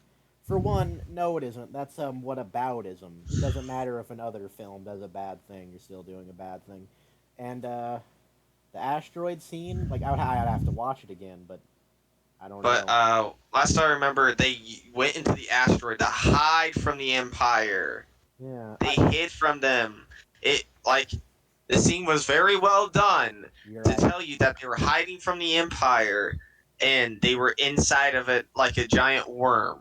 They were specific. They were like they're building that part up. Yeah, unfortunately, I don't remember enough about that part of the movie to say if it did have a point or not. But if it did, it probably like developed Han and Leia's relationship closer or something like that. Yeah, But I can't. it did that. Dance scene. Oh damn it, cat. Oh my god! Wait, that's a special edition. That doesn't count. Yeah. Anyways, another point to that was that the stakes that the rebels had to do to hide from the Empire, even hiding into a worm-ridden asteroid, Yeah, you have a to good. get away from them. Push the story forward. You have a That's good. just the And the Empire that's just the succeeds. stakes they had. It's the stakes they had and were given. You know, if you want to say the Return of the Jedi wastes time, why don't you talk about the Ewoks or something, or like how, or say like the Jabba's palace scene was too long. Why are you talking about? I actually don't remember what he was talking about. He's talking about how Oh, the pacing The CG on The Last Jedi CG is the song. best pacing out of everything, No, and the CG song is terrible pacing. no. Which, yes, the CG song is terrible pacing, but it's also world building, which, I world guess. building is not a bad thing. I can definitely tell you that that scene would have probably been boring if it didn't have that scene, even though it's like I bad in know. CGI. I don't know. Maybe. Maybe that's just me. Maybe that's just me. I don't Or think. because I remember the original scene, it was actually just some woman singing last time, which wasn't Yeah. that bad either. Yeah, better. I don't know. It's like how they had entertainment there. It was explaining to you what the entertainment they had. That's a good point, actually. That's a good point. Heck, it was the But 10-minute. I don't know if I want to defend the CG song scene. Well, what you just said is actually a good defense, but Well, I don't want to defend it either. Personally, I like the song. I just don't like the CG. The song's fine. It's just the CG looks like ass. why? Long Jordan? space chase. In Return of the Jedi, it was a stupid dance scene. Hey, you called us whiners earlier, but you were whining about the CG dance scene. Stupid dance scene. No, I can't admit that scene. It's not the best, but again, Yeah, probably just the worst, actually. At it's least the just original. explaining the entertainment they had in that galaxy. Yeah. What entertained them. At least is he gonna call the politics And pointless? 'Cause it's funny. not. I can definitely tell you that scene literally was only like a minute long. Yeah. So please, fuck off. Actually, No, I'm sorry. Fuck off. That scene's a minute long. You can sit through that, and it would not affect the movie at all. You're You right. probably forget because it was from the beginning. You're right. What is he comparing this to in The Last Jedi? Is he comparing this to The Last Canto Jedi's Bight? entire pacing is a goddamn whole movie. Because if he's comparing this to Canto Bight, then no, you can't compare a CG song to Canto That's Bight. 1 minute to Canada. Yeah. Sure. Episode 1, the political sequence. Episode 2, the lovey-dovey scene. Episode Wait, 7, Conja Club. Star Wars is Father, notorious please. for Father, please. Father, say the word. Was he saying so? The politics in Episode 1 was pointless, and the romance in Episode 2 was pointless, or are they just too long? Hold on, watch it again, please. Raylo.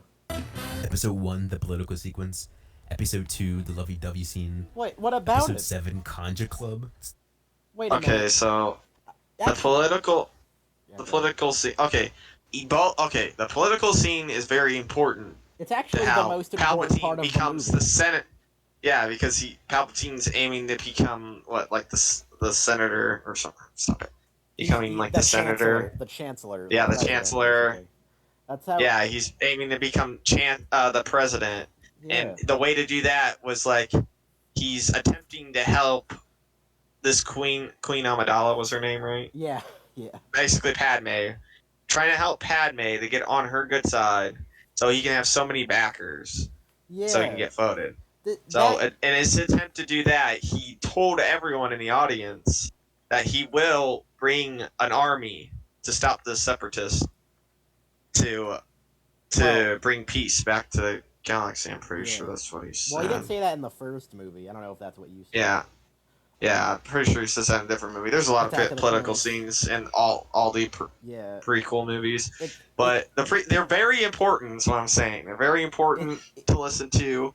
I know, like when a kid is basically like, "Oh my god, this scene's fucking boring," but it adds again so much world building, and that's really nice to have with something like Star Wars. World building is very important to a movie like Star Wars. We don't do that here. Not on the sequel. And also, the love scenes are just trading off, like, why Anakin loves Padme. Yeah, it's like adding more. It's the foundation Honestly, of his character, almost. Yeah, Foundation. honestly, it's not my favorite scenes, but they kind of need to explain that because it's nice to have, really. It's nice to have. It's not affecting the movie. It did not affect Attack of the Clones at all. Because Revenge of the Sith is completely about him being afraid to lose Padme. That's like the driving point of the movie. So it is pretty. It makes sense that it would have this much development in Attack of the Clones. Yeah, and also, it's just bad development. If you just don't like the love scenes, I agree. I don't like love scenes either. Yeah. When you hear them, like the first time you hear them, you're like, "Oh, okay, that's pretty cool and all." Then when you hear them throughout the rest of the movie, you're like, "Oh my fuck." They should have done it like The Empire Strikes Back done it, where like they fell in love like while the action was happening, like while going through struggles. Yeah, that's actually not a bad idea. Yeah, that's like how you're supposed to do it almost. But George Lucas apparently wanted it to be like romantic, I guess. No, like he wanted it to be like Shakespeare or something. I don't know. I guess so. Fuck. Anyway, and this scene with the Force Awakens, I can't really defend it, but yeah, I'm sure it is pointless because it's just like they found him. Oh boy, here we go, shootout. Well, Star Wars is notorious for including scenes that feel pointless to the overall story, but they're done because they either add to the lore or they're there to let the audience spend more time with the characters. The Grievous fight is actually important because the point, the thing is, like the idea. End of the Separatist General Army. Well, no, the point is that if General Grievous is killed, Palpatine will have to give up his powers, right? So yeah, like General Grievous is basically just a plot device to keep the movie going until Order 66 can happen. I guess technically we don't need to see the fight. Like the fight itself isn't important to the plot, I guess. But it was nice to have. Yeah, it also added like a little bit of world building and character building because of Obi-Wan's like peace pose, like he did that battle pose, and he does like the battle pose in the Clone Wars, and it's like a battle, and it's like comes back again in like the Rebels where his final fight with Maul. Again, did it harm the movie at all? No, it didn't. But still, movies shouldn't be. They shouldn't have filler, preferably. Yeah, but that wasn't filler. It was important. Yeah. It was a battle scene. Like, come on, man. Yeah. The Last Jedi. You just wanted to show Obi-Wan. You just want to show Obi-Wan. You just want to show Obi-Wan jumping down to General Grievous saying hello there and just boom instantly defeats him. I don't think so. Look at Rey's face. That would be boring as fuck. Like, come on, man. This case, it was both. Yeah. The most I need to say, just because like if the prequels have flaws, that doesn't excuse this movie for flaws. Like, stop talking about other movies. Anyway, yeah. Donovan. Still, I agree that it has flaws, and I agree some of the flaws aren't bad, but they're not as bad as the flaws the sequel has. All right, Raylan. Common complaint I hear in Star Wars is when Star Wars tries to do something new. I mean, it's Star Wars. Oh my god. It's Star Wars. My god. Ever you Father, please. This scene is just amazing because it's fucking Star Wars. Woo! Play the music.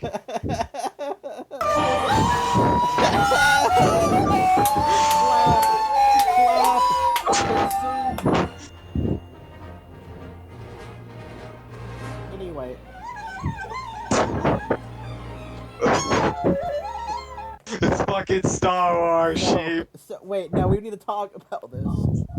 So, the reason we don't like the hyperspace kamikaze is because we don't like new things in Star Wars. So, that's what he said. So, incorrect. Actually, you know what? Fanboy, why don't you try? Why don't you try to explain the problem of the hyperspace kamikaze? If we had this hyperspace kamikaze back in the original trilogy, why wouldn't rebels just fucking do that to the Death Star? Why don't rebels Exactly. just do that to the fucking other ship? They'd be like, Exactly. aye, my soldier! Rah! And just totally go fucking Japan on us. Or use like autopilot or droids even. Yeah, like, what the fuck? Yeah. Why? Like, they pulled this shit out their ass. I swear to God. Why aren't ships designed for doing that? Designed for hyperspace kamikaze. And you know what they'll say? You know what I've seen? Like, either they'll say, it's a movie about space wizards, we're just having a fun time. Or they'll say, It's Star Wars, bro. It's that, just that fucking actually, Star Wars. that actually is what he's saying, isn't it? That's why he was saying it's Star Wars. Because Star Wars can't make sense. Or, well, Star Wars doesn't have to make sense. Yeah, but, it's a fantasy taking movie, so, yeah. taking the source material and adding new things that literally make no sense to the source material is a spit in the face to the source material. The hyperspace kamikaze is literally, well, I guess not literally, but it's the spit to the face of world building as a concept. Like, Yeah, it's literally and the Star Wars is antidote. Star Wars. When you think of Star Wars, you think of world building. Let me tell you. Well, yeah, that's one of the things. Yeah, well, unless you're a meme lord. When you think of good stories in general, you don't think of the hyperspace kamikaze. Yeah. You know, Honestly, sometimes it's just go on past it. We all know why it's dumb. Come on, Oh man. yeah, I think Star you Wars keep is when like Star Wars tries to do brushing something against your new. mic. I or mean, something. it's Star Wars. You can literally do whatever you want. Yeah, a You're piece of my allowed mic to fucking create fell. new I don't concepts know to where it went. existing idea. Wait, That's play it back. literally Rewind. sci-fi. We have to. Just because it was an established. Rewind. He's saying Alright. really Have you stupid seen things. things He's that saying feel really dumb. The most common complaint I hear in Star Wars is when Star Wars tries to do something new. I mean, it's Star Wars. You can literally do whatever you want. Father, You're please. allowed to create new. You actually okay. So Back to what I was saying. The source material, when it does something and you add something new that makes no sense to the source material, it's a spit in the face to the source material, and it shouldn't work. exactly. Because if George Lucas would have thought about that, the entire fucking Empire and Rebellion would have ended a long time ago because the Rebel Alliance would just fucking autopilot into the fucking Death Star. Yeah. So here's how storytelling works, Donovan. Story, especially like high fantasy stories, are based on rules about what you can do and what you can't do. That's how like conflict emerges. Like for example, an X-wing couldn't just destroy the Death Star immediately. The rule is you have to shoot it in the exhaust port sort of thing. That's probably not even the best example of what I'm talking about.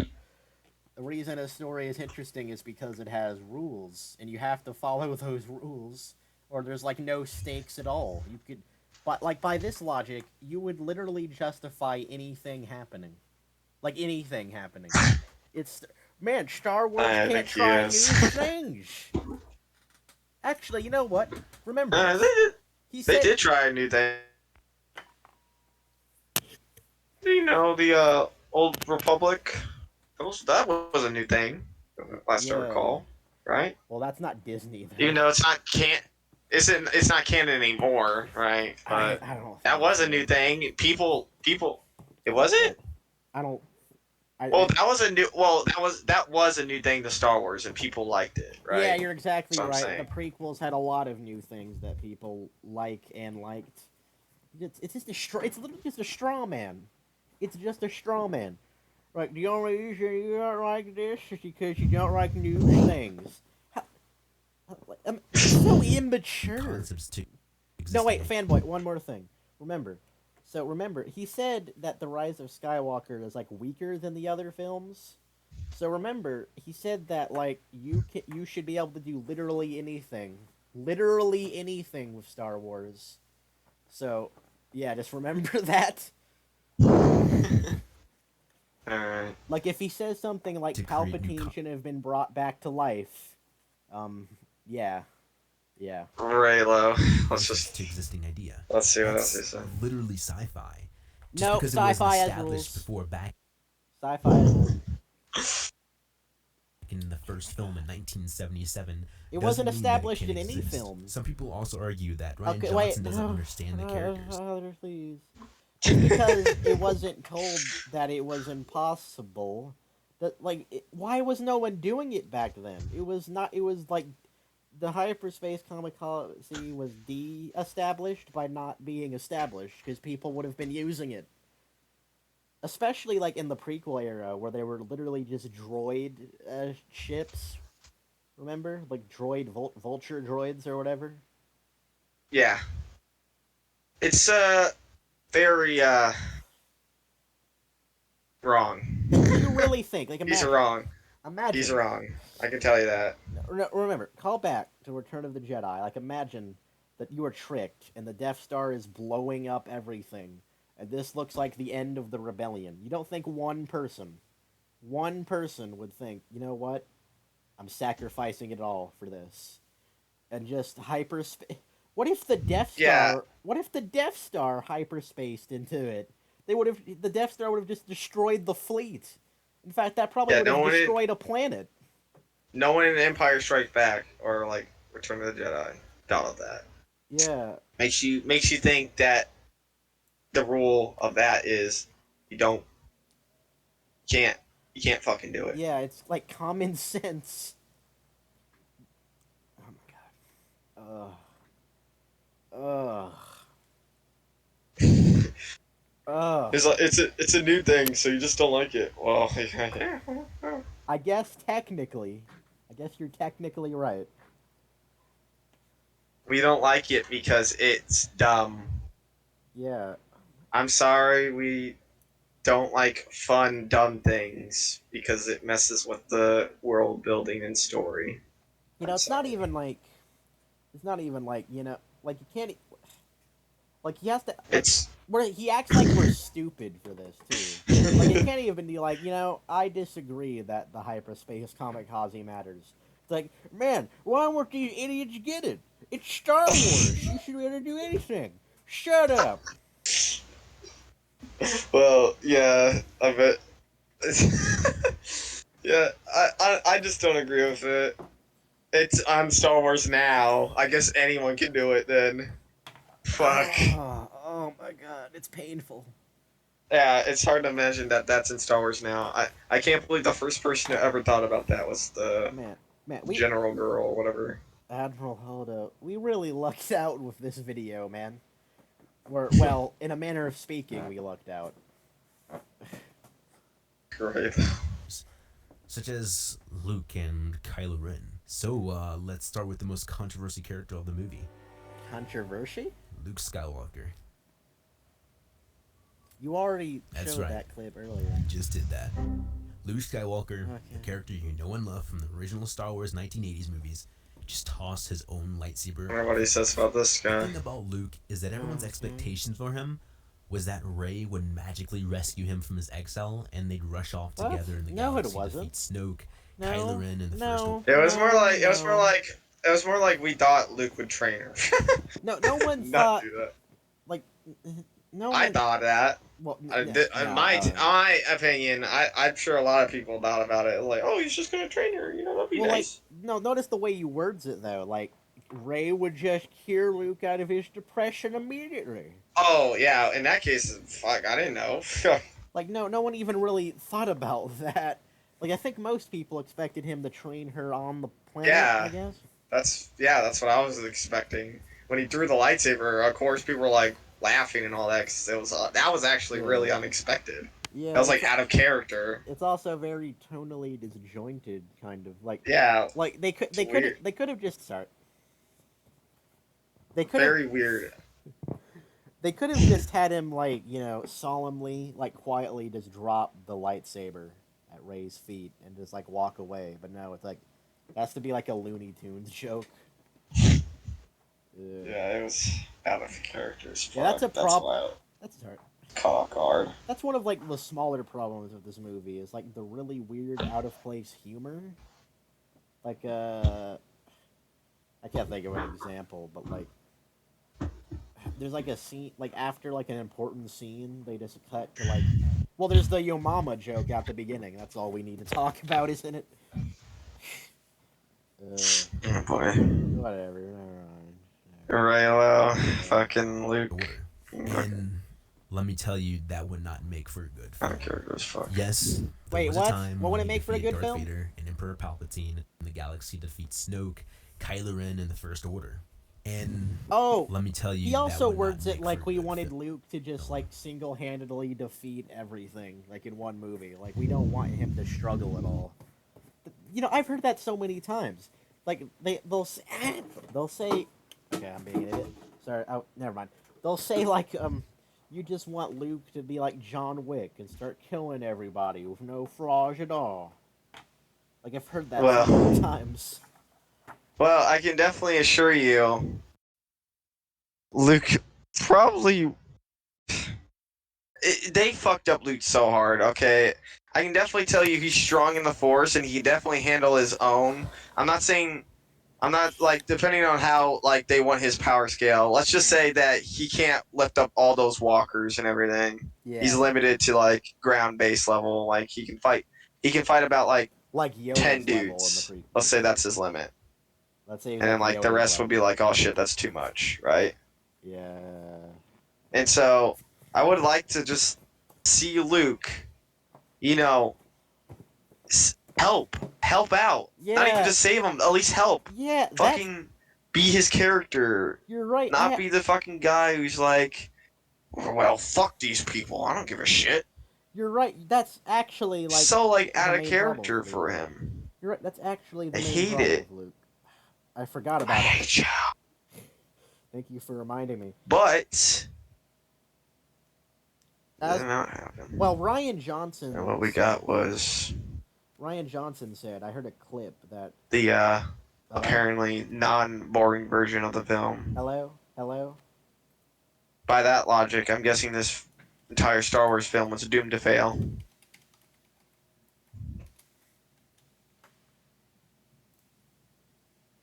Right, sheep, Hello.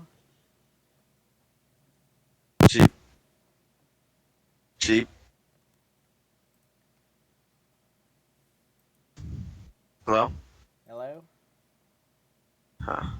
I can't hear you at all. You probably said something very important. I wish I could have heard it.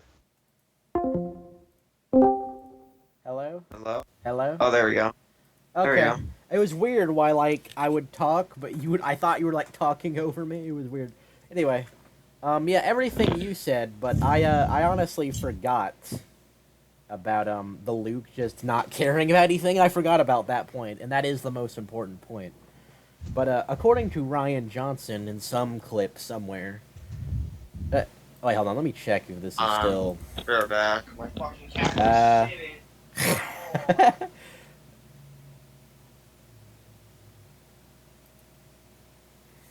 All right, fair enough.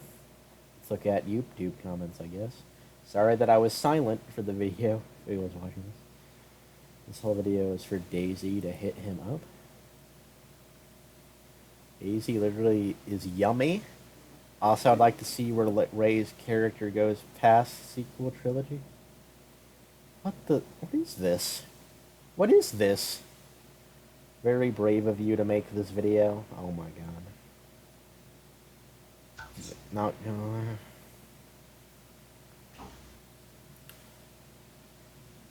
Cat. Wait, did he actually say that? Okay.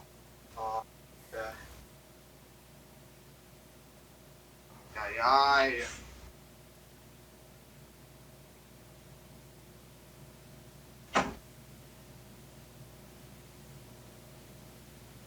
Wait. What's going on my phone?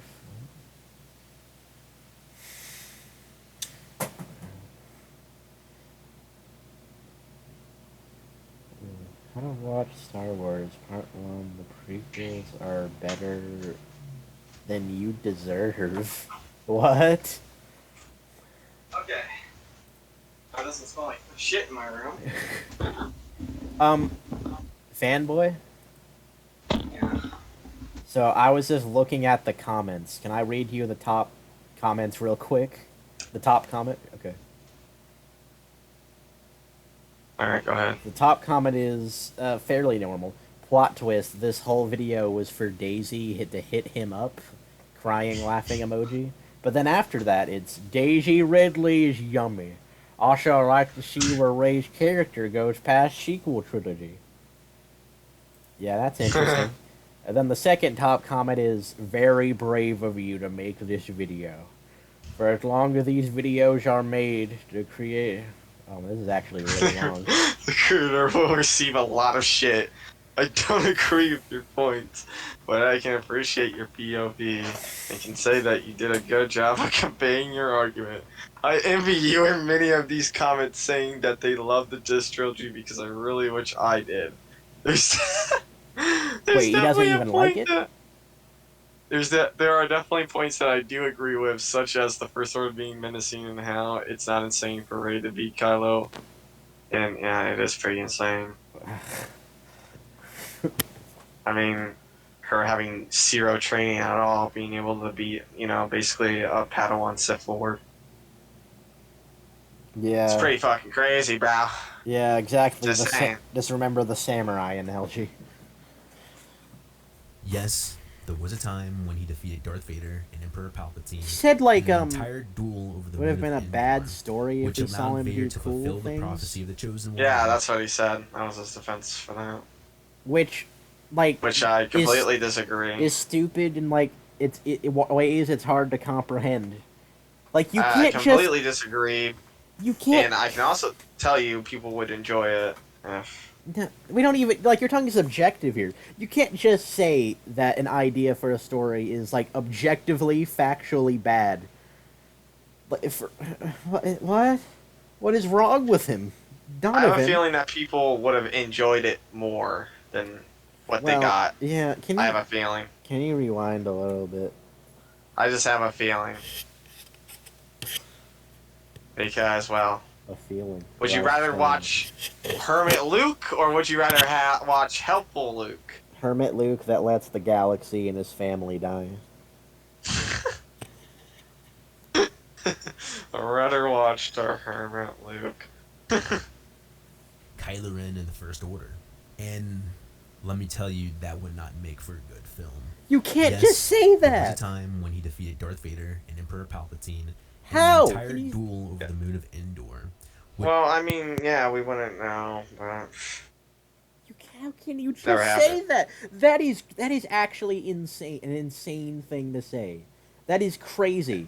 Like, we really need to take a moment to acknowledge... Yeah, like I said, I could basically say, yeah, people would definitely enjoy it if Luke wasn't a hermit, but I can't really just, like, full-on admit... Yeah. Like, just full-on be like, yeah, that's it. That's what it is. Yeah, that would be... Like, imagine if because it's not fair. It can't happen. Like, not even we wouldn't say that Luke couldn't be, like, a depressed hermit. That could not be a good story. Like, it is impossible for that to be a good story. We would never say that. Yeah, I'm sure it can be good if it was executed well. Yeah, it's the execution, not the concept. Well, I don't know if that milk chugging scene could be executed well. It technically was executed well, I guess. I can't believe they added that scene. Yeah, but they cut out him reacting to Han's death. That's a deleted scene. Yeah, okay. They cut it out. Most of the deleted scenes were the best scenes. So.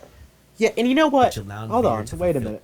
I just remembered. Now, this could be completely out of context, but I think, like, Ryan Johnson said in defense of that, like, we never saw Luke mourn, like, Obi-Wan for more than one scene.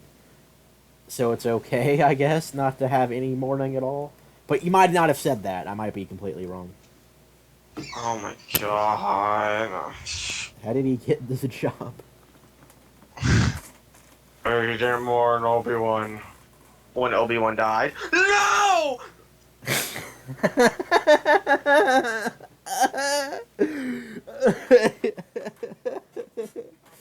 I don't know if it's true. Literally, watch this. Oh, sorry. Fuck me. I remember. Said about Obi-Wan's death. I know it's around here somewhere where he Everyone's actually dead. he had a moment On to the Millennium himself. Falcon? Yeah, Yeah, I remember Leia was comforting him and putting a blanket over yeah, him. yeah. Maybe it's on this. That's like a nice characterization. Why do you put the one number? Why do you put Obi-Wan? Because Obi-Wan. That's the dude. I'm so used to doing it like that. Okay. I don't think this happened. Yeah, this is definitely not mourning in any kind of way. This part right here. This is definitely not mourning. What Luke says here. You know, we should That cut. probably look up if he actually said that, so we don't look like idiots. If Ryan Johnson said that. Well, still, yet again. I'm sure someone said it. Donovan probably says it in this video. Who knows? Still, it's like, yeah, Luke mourn Obi-Wan stuff his own way. Man, think about like a trilogy where like two characters are like best friends throughout it, and then it just like in the next trilogy they don't acknowledge his death at all. The writing can't get worse than this. Fulfill the prophecy of the Chosen One and restore balance to the Force. The thing is, that Luke was extremely lucky. He had a culmination of only uno years of training before he went to fight Vader, who had been a Wait, what's his point again? Like he said that having a movie about Luke doing cool Luck things had wouldn't be a good nothing movie. Luck had nothing to do with it. It was more like the Force put his fate to the test. It was more like his fate.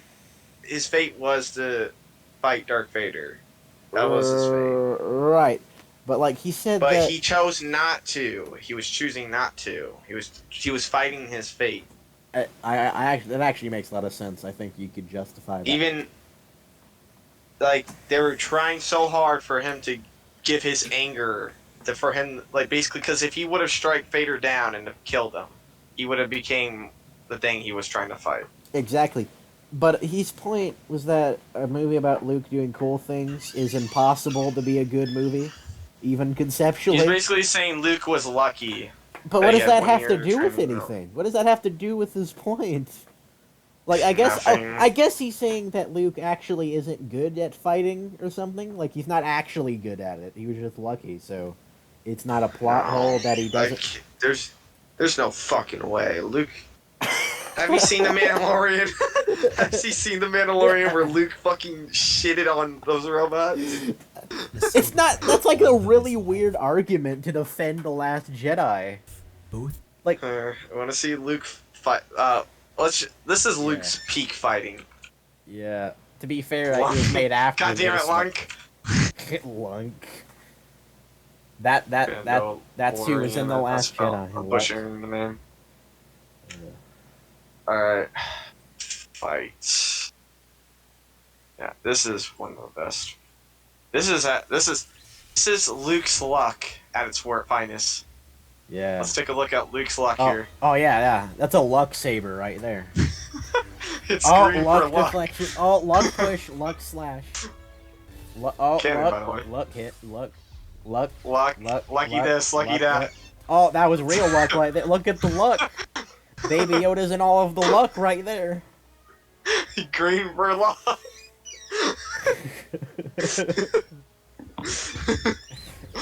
Oh, look at that, luck elevator, luck hallway. Lucky hallway. Oh, luck. Oh, the luck. You can't get any luckier than this. He doesn't even have skill. This is fucking Star Wars. Yeah. We're going insane watching this fucking video. Man, I can't believe he got lucky there. Who even is him? Oh my god. So, yeah. Was this video made before that? Before Mandalorian? I think it was, right? Or be after the Mandalorian, I mean. Yeah. Remember? Sadly. Yeah. So we didn't even address that, but... Yeah, so we can't really put that against him. But right? again... But still, I'm just pulling an example. Luke can't fight. No. Please be quiet. No, it was after The Mandalorian came out, right? So he didn't even acknowledge that. But anyway, that's such a weird argument that, like, so he says, like, he thinks he's just lucky. That's his argument. There you go. no, he thinks that our criticism of The Last Jedi is Luke wasn't doing cool things. And instead of like defending why that would be in character or whatever, he defends it by saying that Luke wasn't actually strong, so that wouldn't have been a good idea. I don't. Oh my god. Oh. I say he was pretty strong. Goddamn. Oh my god. Times Luke Can't do it. confronted We're not even halfway Vader held him done. back and encouraged him to join the dark side so that they could fight side by side. Luke only managed to overpower Vader once because Vader was on the defense, and Luke was allowing his anger to control the fight. Okay. So why is this all relevant? It's Well, because yeah. Luke had been hailed as the legendary Jedi warrior who single-handedly restored peace to the galaxy, and that he's extremely powerful and unmatched. Well, that's not Luke. I mean, The he argument would that have Luke been. never Like inspired- now. He would have been at this point, he would have been.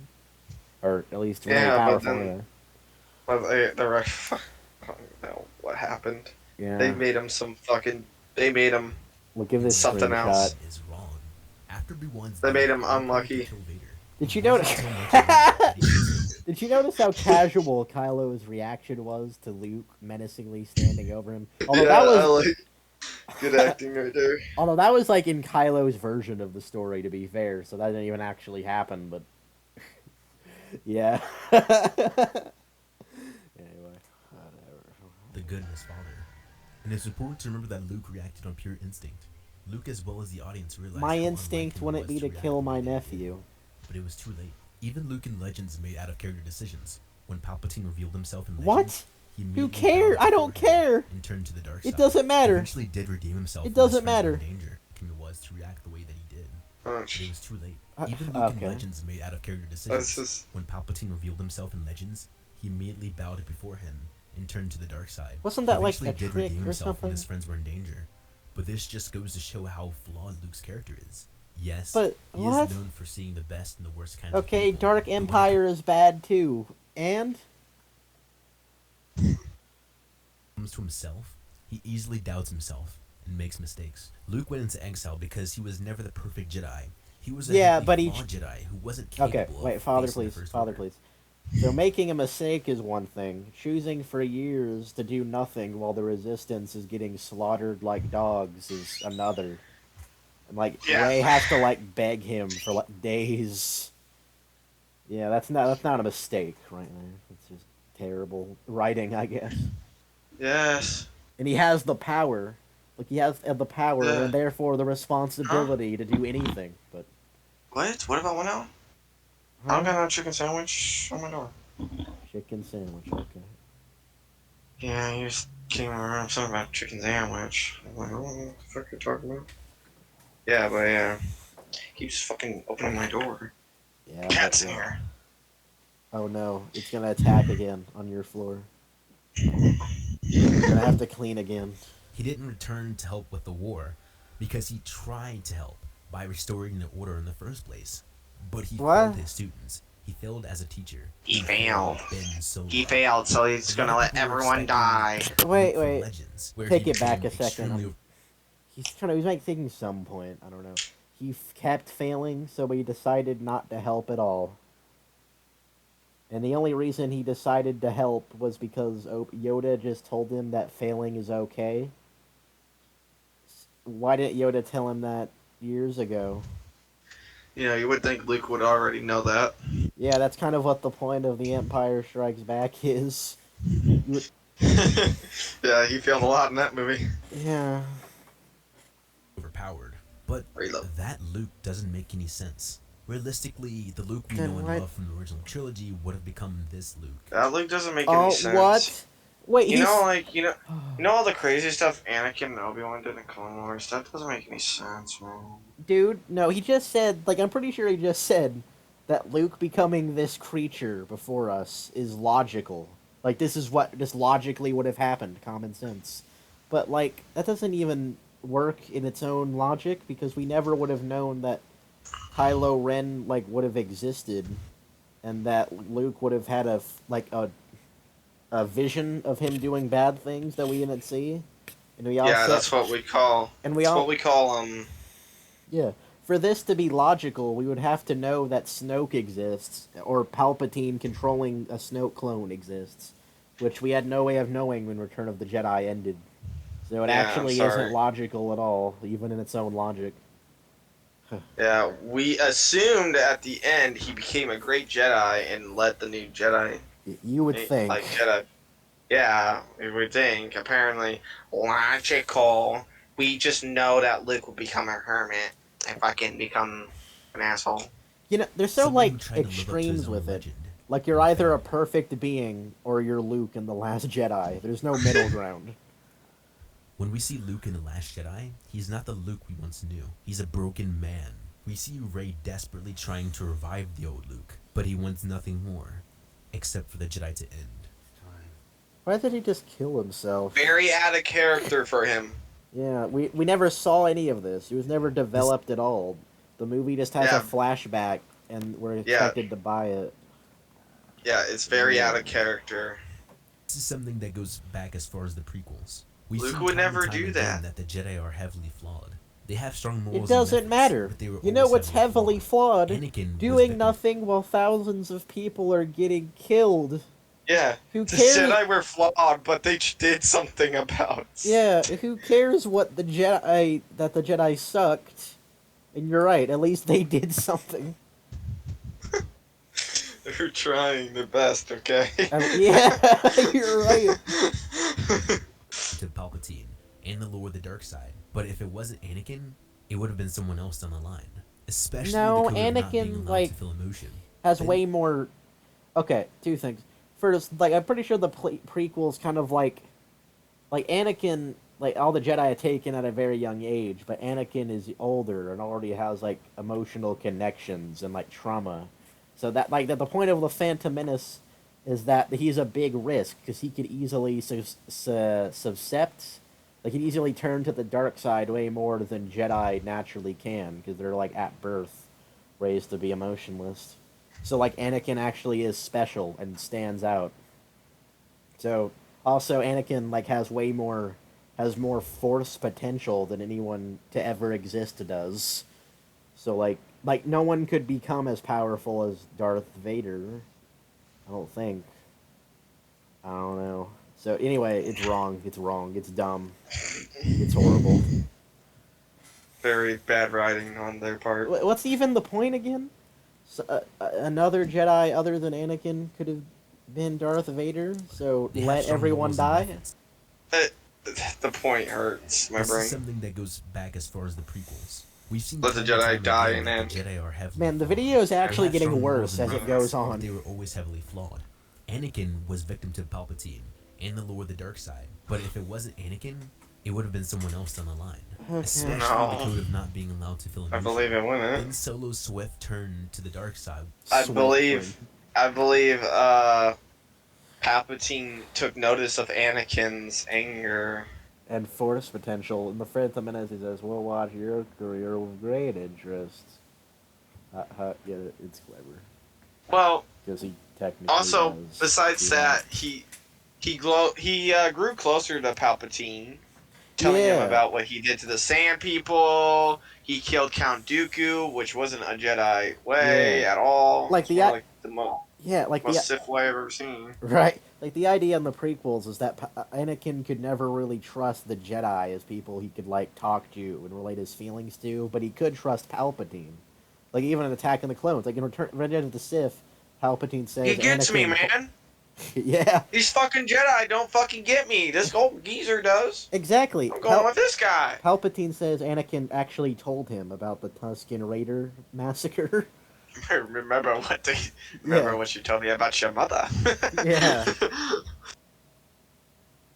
It's very brief too, so Yeah, that it's actually like fascinating how one-off line can tell us a lot about a movie or like a relationship, you know.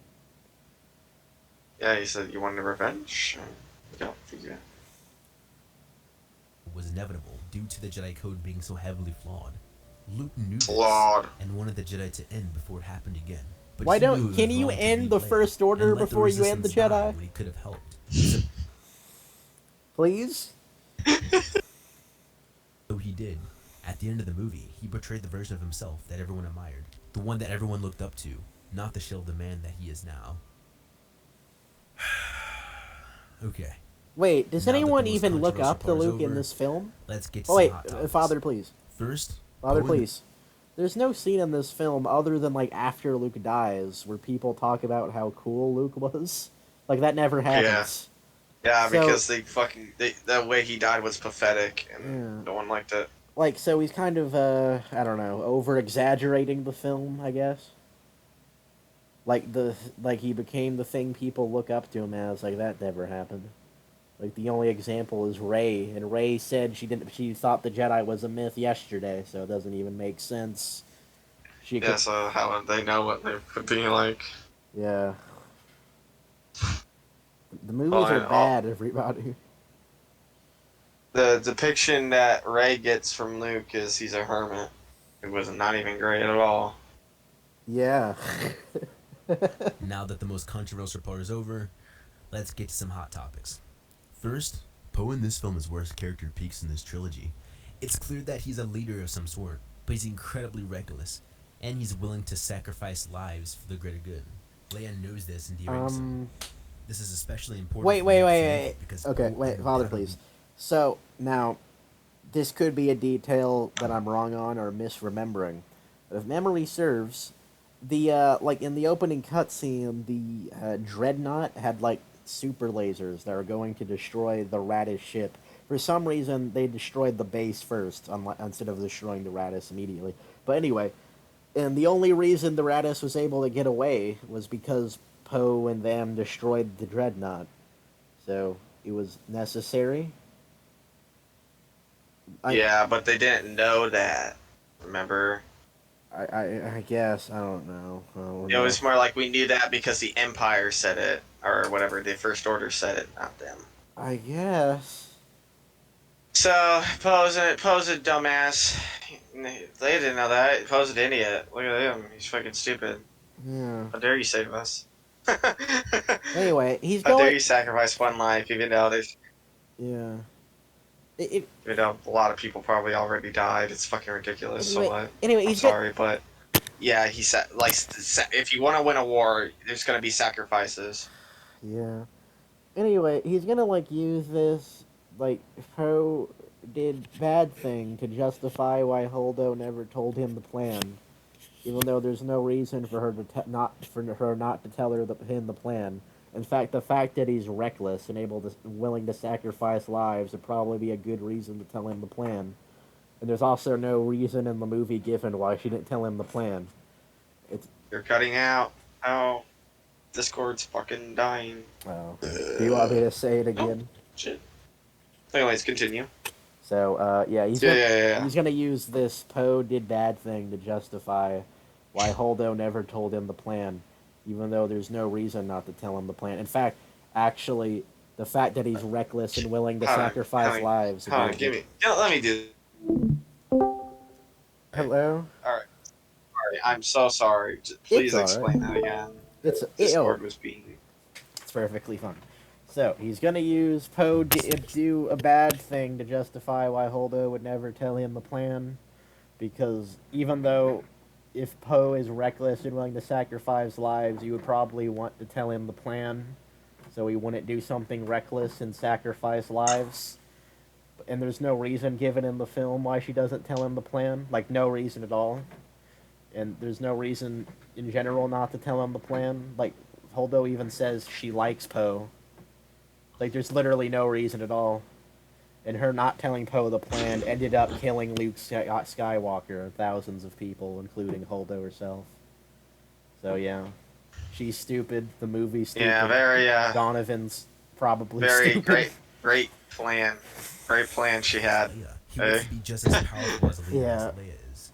And it really shows. His story of learning to trust others and be less Learning to reliant on trust himself others, ultimately makes it's him a better learning to, person. like, Rey in this listen to movie has authority. Learning to just blindly follow authority. Because, like, here's what happens, right? In The Last Jedi, Like, Poe literally begs Holdo just to know that they have a plan, that there's hope. And in the first time, Holdo is just like, just follow my orders, huh? Yeah, and of course mutiny happens because, well, he's fucking doesn't want to lose. He doesn't want to be like, 'Cause you're gonna kill us all. Yeah, from his perspective, she is killing everyone. Which actually doesn't even make sense, because, like, they're boarding the ships to go to Crate, but she tells Poe that they're just evacuating the ship and they're going to die, but the people boarding the ship would have to know that they aren't going to die and they're going to Crate. So why didn't Poe know? And not well. In fact, Poe wasn't the only one that hated Holdo. Like, a lot of people had a revolution. There's some people, yeah, some people were making a mutiny with him because mutiny. they're on the same topic as him. Yeah, the movie's so dumb. It doesn't make sense in any way. Yeah. So dumb. If I was going to defend this movie, I would say, yeah, it's dumb, but, like, the ideas it wanted to tell are pretty good, right? Like, that's what I would say, but... No, here we go. Maybe on paper. Yeah. Some innocentness she carried from the first movie.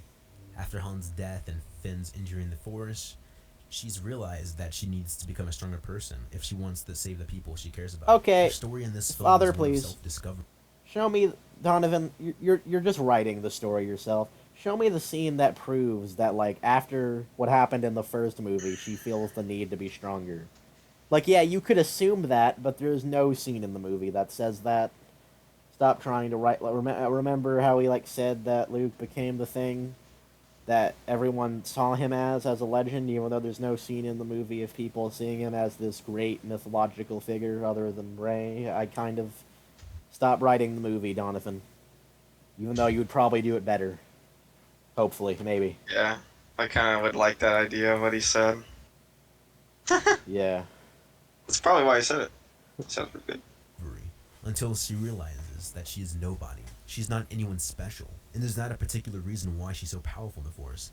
But that alone is what makes her story compelling. Look, she's literally You can lifting be like a complete mountain. nobody and still make a big difference. The writing. And there's Finn. Right. I loved Finn in The First Awakens. He was nearly my favorite character. However, most people They argue do that nothing Finn with just him. had the same exact arc in this movie as he did before. But It's true. that's Okay. wrong. Okay, In The Father, Force please. Awakens, Father, Finn please. had So, like, the arc for The Force Awakens is to him to, like, stop being a like, he wants to, like, run away, like, down the Maz Kanata place. He wants to, like, Rey, run away with me. I don't want to fight the First Order. That's not a good idea. And then he's like, okay, I'm gonna be brave and stand up and fight to Kylo Ren. And then, in this movie, he's like... He 180s, yeah. Well, he's like, I'm fucking get out of here. He does. I don't know if it's a 180 necessarily. He wants to. Well, he went to go find Rey. His reasoning is that the Resistance are going to die, and he wants to save Rey. He wants to make sure he can be safe. And then Rose calls him a terrible person and electrocutes him, and, like, has a bad attitude towards him for the entire movie until she suddenly loves him at the end. Anyway. Yeah, which Finn was going to sacrifice himself. Would have been really cool for Finn to actually have that moment just for her, agree. you know. If she didn't know, I'll tell you right now, if she didn't know that they had an escape plan, she would have killed the Resistance right then and there just for a kiss. Yeah. You know... So that's cool. You know, Rose, like, rammed into Finn hard, right? Like, she could have easily killed both of them. Yeah. And there's also the fact the AT walkers could have shot them. Or something. Yeah, they could have. Yeah, there's also that, but it would have been nice for Finn to actually sacrifice himself. But the point is, Finn's arc is like a repeat, right? Finn's arc in this movie, well, it is a little bit different in the sense that Finn learns to stop being a coward and stand up for an idea and a cause to do what's right with the Resistance, even though that guy told him that the Resistance is evil and supports slavery. Not even sure how he... Who remembers that? Yeah. That, like, what made Finn a Goodman, like a full Goodman, Like he wants to run away and find Rey, but then like they realize the First Order has a tracker through hyperspace because Finn apparently mopped the Snoke ship, even though he mopped the Starkiller base. That was never said. Anyway, so we need to do this thing, and this thing, and Finn's just on board with it to save the Resistance. And then like why not? Fuck it. and then like the guy betrays him and says everything is meaningless, bro. Just like don't do a cause. It sucks. And Finn's like, oh, you're wrong. I don't know what made him say that, really. And then he's just, I guess, a good man at that point because he says he's rebel scum after. Yeah, smacking literally, his chrome dome. his coward part literally just went away after Cowboy. Yeah, it's so bad, fanboy. Why is it so bad? Seeing what the First Order was capable of, and he wanted to run away from it all. But he didn't run away because he bonded so strongly with Rey. Right, the only that's reason true. that he stuck around with the Resistance was to save Rey. After learning That's that Rey was true. safe with Luke, Finn finally decided to take the opportunity to run away. The Last To Jedi save was the Rey. movie that solidified his status as a Resistance hero. It wasn't until Why the was events that? of this film when he decided he would be willing to sacrifice his life for the cause. Finn was just as strong of a character in this movie as he was in The Force Awakens. You always got Rebels go. Yeah, I love chrome the dome. ending. Some Wait, may say Father, differently, please. But I believe The Force Awakens. And Father, the Last please. One more thing. This movie or The Force Awakens really doesn't do anything with Finn being a stormtrooper. Like, nothing at all. And the Rise of Skywalker just, like, mentions it. I'm killing my friends. Look at me. Yeah, he has no problem killing stormtroopers, like, immediately after he turns to the other side in The Force Awakens. Remember my friend died and it made me not want to be a stormtrooper no more? Yeah, his friend was killed by Poe, by the way. If I remember. So that's interesting. Yeah, it's bad. It's bad.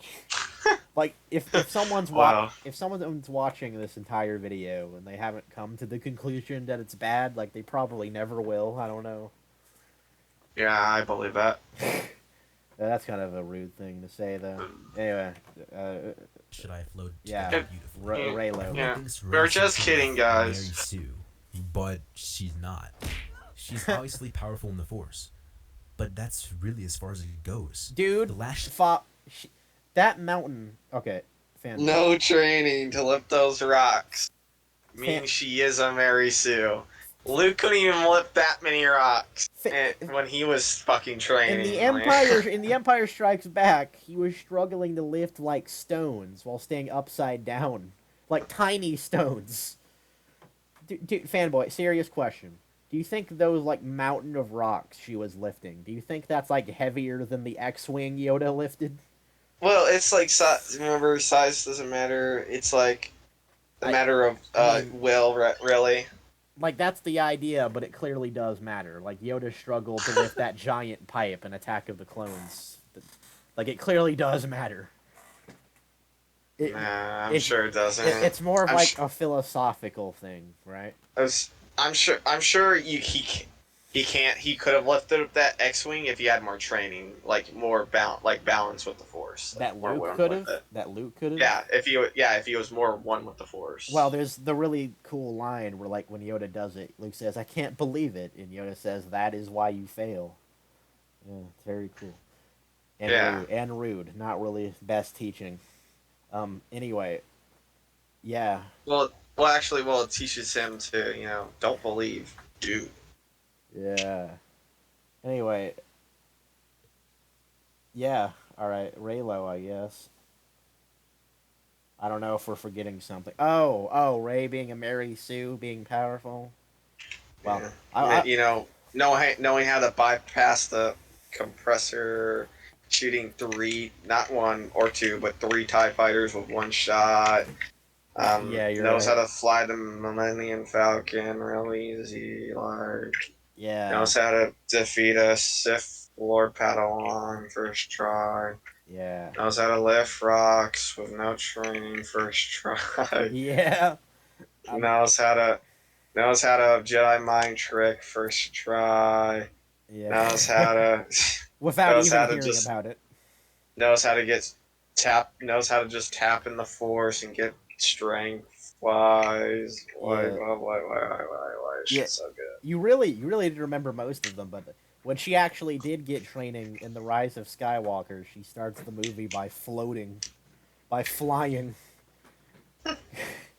You know, I do want to say I wouldn't really want to use the term Mary Sue because it's kind of like a gender thing, and I don't want to make this about that. But she is.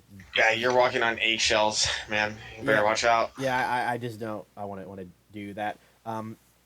But yeah, she is overpowered, and it's not because of gender or anything. I won't say it's because of gender, just because the writing is terrible.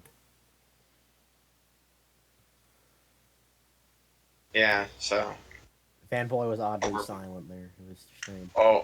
overpowered. Yeah, I agree. She's overpowered and it's ridiculous, and she should have gotten training. I At least get, she would have been. She probably would have gotten a character arc, maybe if she trained. Shot of this film established. Let's just put it this way: Obi-Wan had to outsmart Maul. Count Dooku defeated Obi-Wan and Anakin, and like had a stalemate with Yoda. Like Palpatine was able to win over Yoda. Was able to manage a win over Yoda, and Anakin lost because of his arrogance. Like Vader beat Obi-Wan. Vader destroyed Luke. Like yeah. Like and Rey Yeah, just beat Rey. Kylo. Ray wins. There you go. Ray just wins. Yeah. Ray wins. Ray wins. Ray wins. Yeah. Rey beats Kylo in The Force Awakens, then Rey beats Kylo in a tug of war match in the Last Jedi.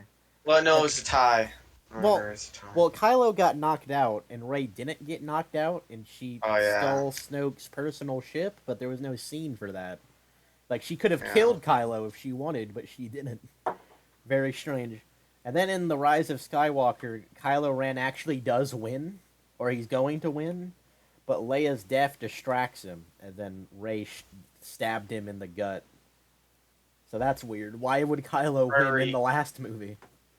That's like the opposite of how it should work.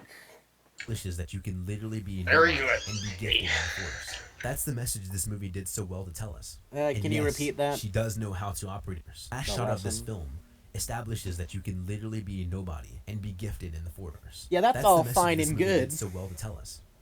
Yeah, Force-sensitive children don't exist anymore. We all have the Force. Woo! I mean, I think all the Jedi in the prequel era were probably nobodies too. But anyway, yeah. Yeah, and the- they all okay. Here's what it was. Everyone's connected to the Force, all right.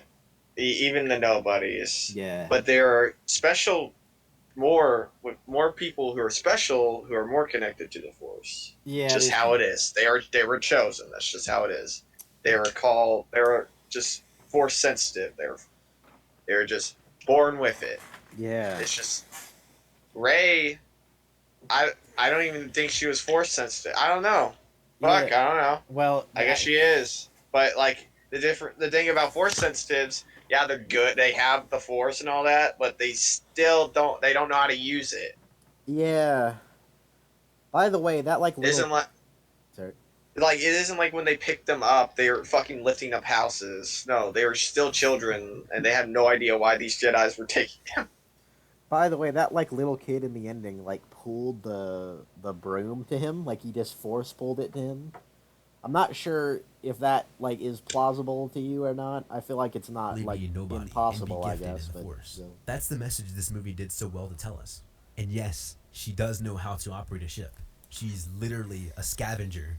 The Yeah. first time you see. But Yeah. but That explains why she can ride a ship. Yeah. I mean maybe I don't know. Maybe that explains why she knows a lot about ships. Yeah, I don't. like, I remember she couldn't even leave the planet she was on. How would you Yeah. think she knows how to ride a ship? I Knowing mean, how to build a ship and ride it is completely different. yeah, like Luke was a pilot and he didn't understand anything about the Millennium Falcon. But maybe, I think maybe like, what was that guy like, that the I don't know, the Force Awakens, like the Portion guy. I think that guy like owned the Millennium Falcon. Like Rey would get her food Mhm. from. and I think Rey might have done some scavenging on it. I think. I'm not sure if the film says that. It might say Probably that. not. She didn't even. No, there's no way. She would have known. We She would. would have mentioned it to Finn instead of saying, "Oh, let's just get this ship over here." Yeah, we would have to. We'd have to watch the movie to be sure. See her in the trilogy. She's pulling apart pieces of an Imperial cruiser. That's she not a knows how Millennium these things Falcon. work. I bypassed the compressor. Not to All mention, that Yeah. did was Anakin stop it and from Luke making a Completely sound. are different- guilty of knowing the ins and completely outs of different spaceships ship. despite being alone on a desert planet. At least Autopilot. Anakin was in the Oh. pod racing. Luke had literally alone. That on a part. desert This planet. part was autopilot. He was kind of like forced into space. Yeah. No. And then I will admit, I don't know how to apparently He just. he said in the movie, I think that it was like similar to pod racing. Yeah, he actually turns the autopilot off because it's like worse Yeah. than his flying is. Yeah. Yeah, that's dumb in the Phantom Menace. He like accidentally destroys the ship. Yeah, it's dumb. Yeah. Like the only way you can justify Oh. that is like the Force was I protecting know. him during it or something. I don't know. No, don't let the fucking cats in.